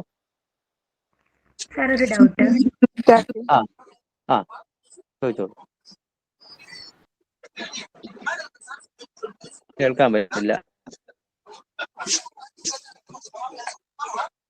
ഹലോ, കേൾക്കാം, പറഞ്ഞോളൂ. ക്ലാസ് എന്ന് സ്റ്റാർട്ട് ചെയ്യും സാർ? നമ്മുടെ ക്ലാസ് വന്നിട്ട് നമ്മൾ ജനുവരി 14 തീയതിയാണ് നമ്മുടെ ക്ലാസ് സ്റ്റാർട്ട് ചെയ്യുന്നത്. നമ്മുടെ ഫസ്റ്റ് ക്ലാസ് ജനുവരി 14 അന്ന് നമ്മൾ 8 മണിക്ക് തന്നെ നമ്മുടെ ക്ലാസ് സ്റ്റാർട്ട് ചെയ്യും. ഇനി ഞാൻ നേരത്തെ പറഞ്ഞ GKയുമായിട്ട് ബന്ധപ്പെട്ട ഒരു ചെറിയ കാര്യം കൂടെ പറയാം. നമ്മൾ കഴിഞ്ഞ പ്രാവശ്യത്തെ ആ GKയുടെ സിലബസ് ഇപ്രാവശ്യം ചിലപ്പോൾ GKയുടെ സിലബസിനകത്ത് ചെറിയ വ്യത്യാസം ഉണ്ടാവാനുള്ള സാധ്യതയുണ്ട്. അതിനകത്ത് IT-യും അതായത് ഈ പ്രോഗ്രാമിംഗ് റിലേറ്റഡ് ആയിട്ടും അതുപോലെ ഡിപ്പാർട്ട്മെന്റ് റിലേറ്റഡ് ആയിട്ടും ഒക്കെ ഉള്ള ഇത് വരാനുള്ള ഒരു സാധ്യതയുണ്ട്. പിന്നെ വേറൊരു ചെറിയ പ്രശ്നം എന്ന് പറഞ്ഞാൽ, നിങ്ങൾ എക്സാമിന് ഒരു 3 മാസം മുന്നേ വരുന്നതായിരിക്കും കൃത്യമായിട്ടുള്ള സിലബസ് വരുന്നത്. ആ സിലബസ് വരുമ്പോൾ GKക്കകത്ത് ചെയ്ത് ഉണ്ടാവുമെന്ന് വിചാരിക്കുക. നിങ്ങൾ പിന്നീട് പഠിക്കേണ്ടി വരുന്നത് ആ സമയത്തെ കറണ്ട് അഫയേഴ്സ് പഠിക്കേണ്ടി വരും. അതായത് ആ 3 മാസം അല്ലെങ്കിൽ എന്താണ് അതിന് തൊട്ട് മുന്നത്തെ ഈ കാര്യങ്ങളെല്ലാം പഠിക്കേണ്ടി വരും. മാത്രമല്ല ആ സമയത്ത് നിങ്ങൾ കൂടുതൽ സമയം GK പോലുള്ള കാര്യങ്ങൾക്ക് വേണ്ടി ചെയ്ത് കഴിഞ്ഞാൽ സബ്ജക്ട് നമ്മുടെ കയ്യിൽ നിന്ന് പോകും.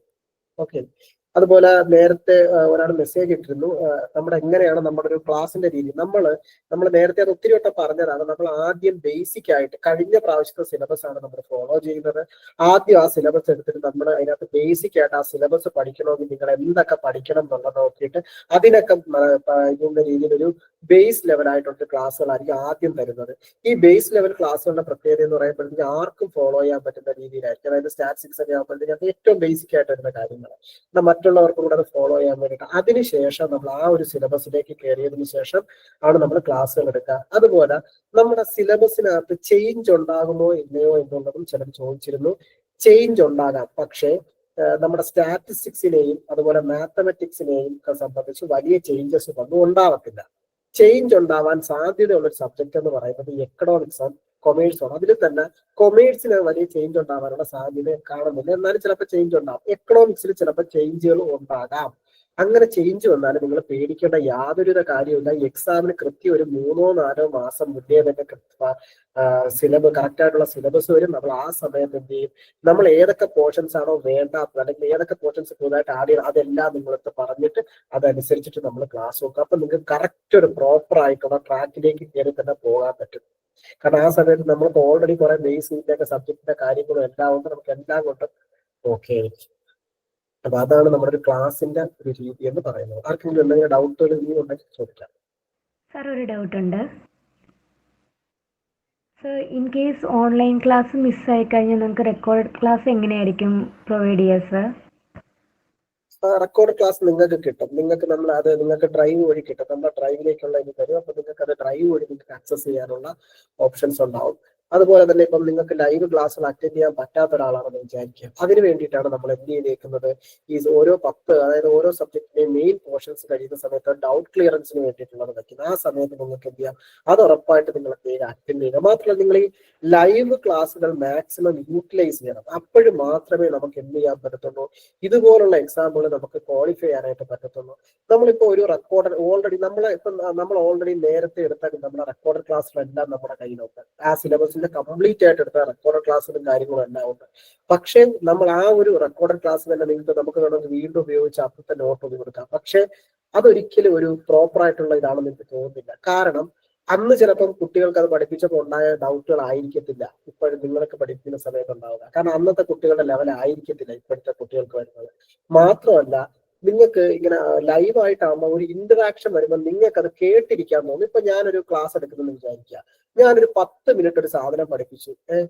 ആ സാധനം നിങ്ങൾക്ക് അതിനകത്തൊരു ഡൗട്ട് വന്നു. ആ 10 മിനിറ്റിന്റെ പഠിപ്പിച്ച സാധനത്തിന്റെ കണ്ടിന്യൂഷൻ ആയിട്ടാണല്ലോ അടുത്തത് വരുന്നത്. ആ 10 മിനിറ്റ് ഞാൻ പഠിപ്പിച്ച മനസ്സിലായില്ല എന്നുണ്ടെങ്കിൽ ഞാനൊരു റെക്കോർഡഡ് ക്ലാസ് ഇടുന്നത് കൊണ്ട് എന്തെങ്കിലും കാര്യമുണ്ടോ?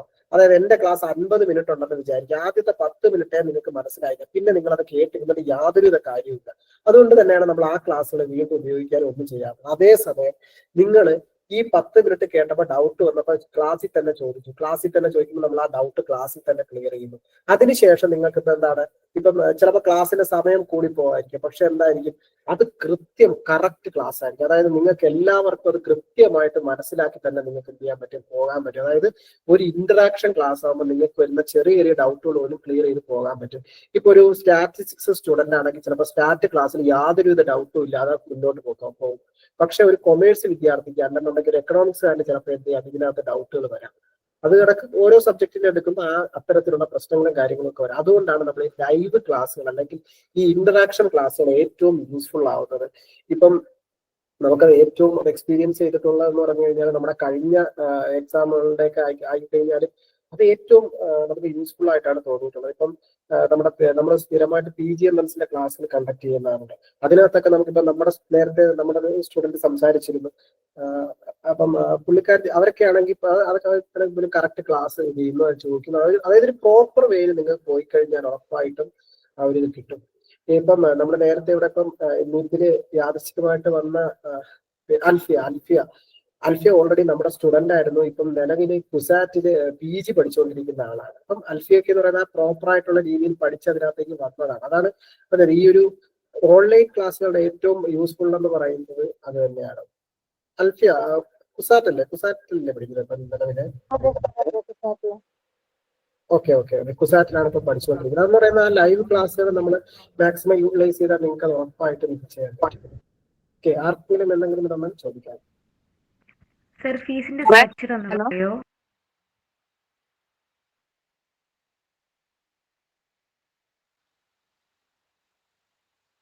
ഹലോ സാറേ,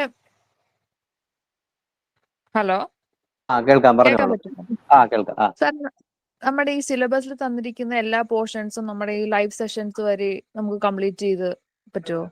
അതെ, അങ്ങനെയാണ് നമ്മൾ ചെയ്യുന്നത്. കഴിഞ്ഞ ഒരു നമ്മുടെ രസകരമായ ഒരു കാര്യം എന്ന് പറയുന്നത്, നമ്മൾ കഴിഞ്ഞ റിസർച്ച് അസിസ്റ്റന്റ് എക്സാം, ഇപ്പൊ കഴിഞ്ഞ എക്സാമിന് നമ്മൾ ക്ലാസ് എടുത്ത അതിന് മുന്നേ നടന്ന സിലബസ് വെച്ചായിരുന്നു നമ്മൾ ഫുള്ള് കവർ ചെയ്തു.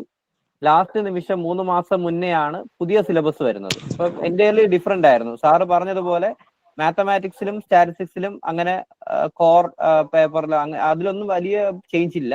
പക്ഷെ മറ്റു പേപ്പറുകളിൽ, അതായത് കൊമേഴ്സ് എക്കണോമിക്സ് പേപ്പറിലൊക്കെ കുറെ വ്യത്യാസം ഉണ്ടായിരുന്നു. എക്കണോമിക്സിന്റെ. അപ്പൊ നമ്മൾ ചെയ്തതെന്ന് പറഞ്ഞാൽ ആ 3 മാസം നമുക്ക് മതിയായിരുന്നു.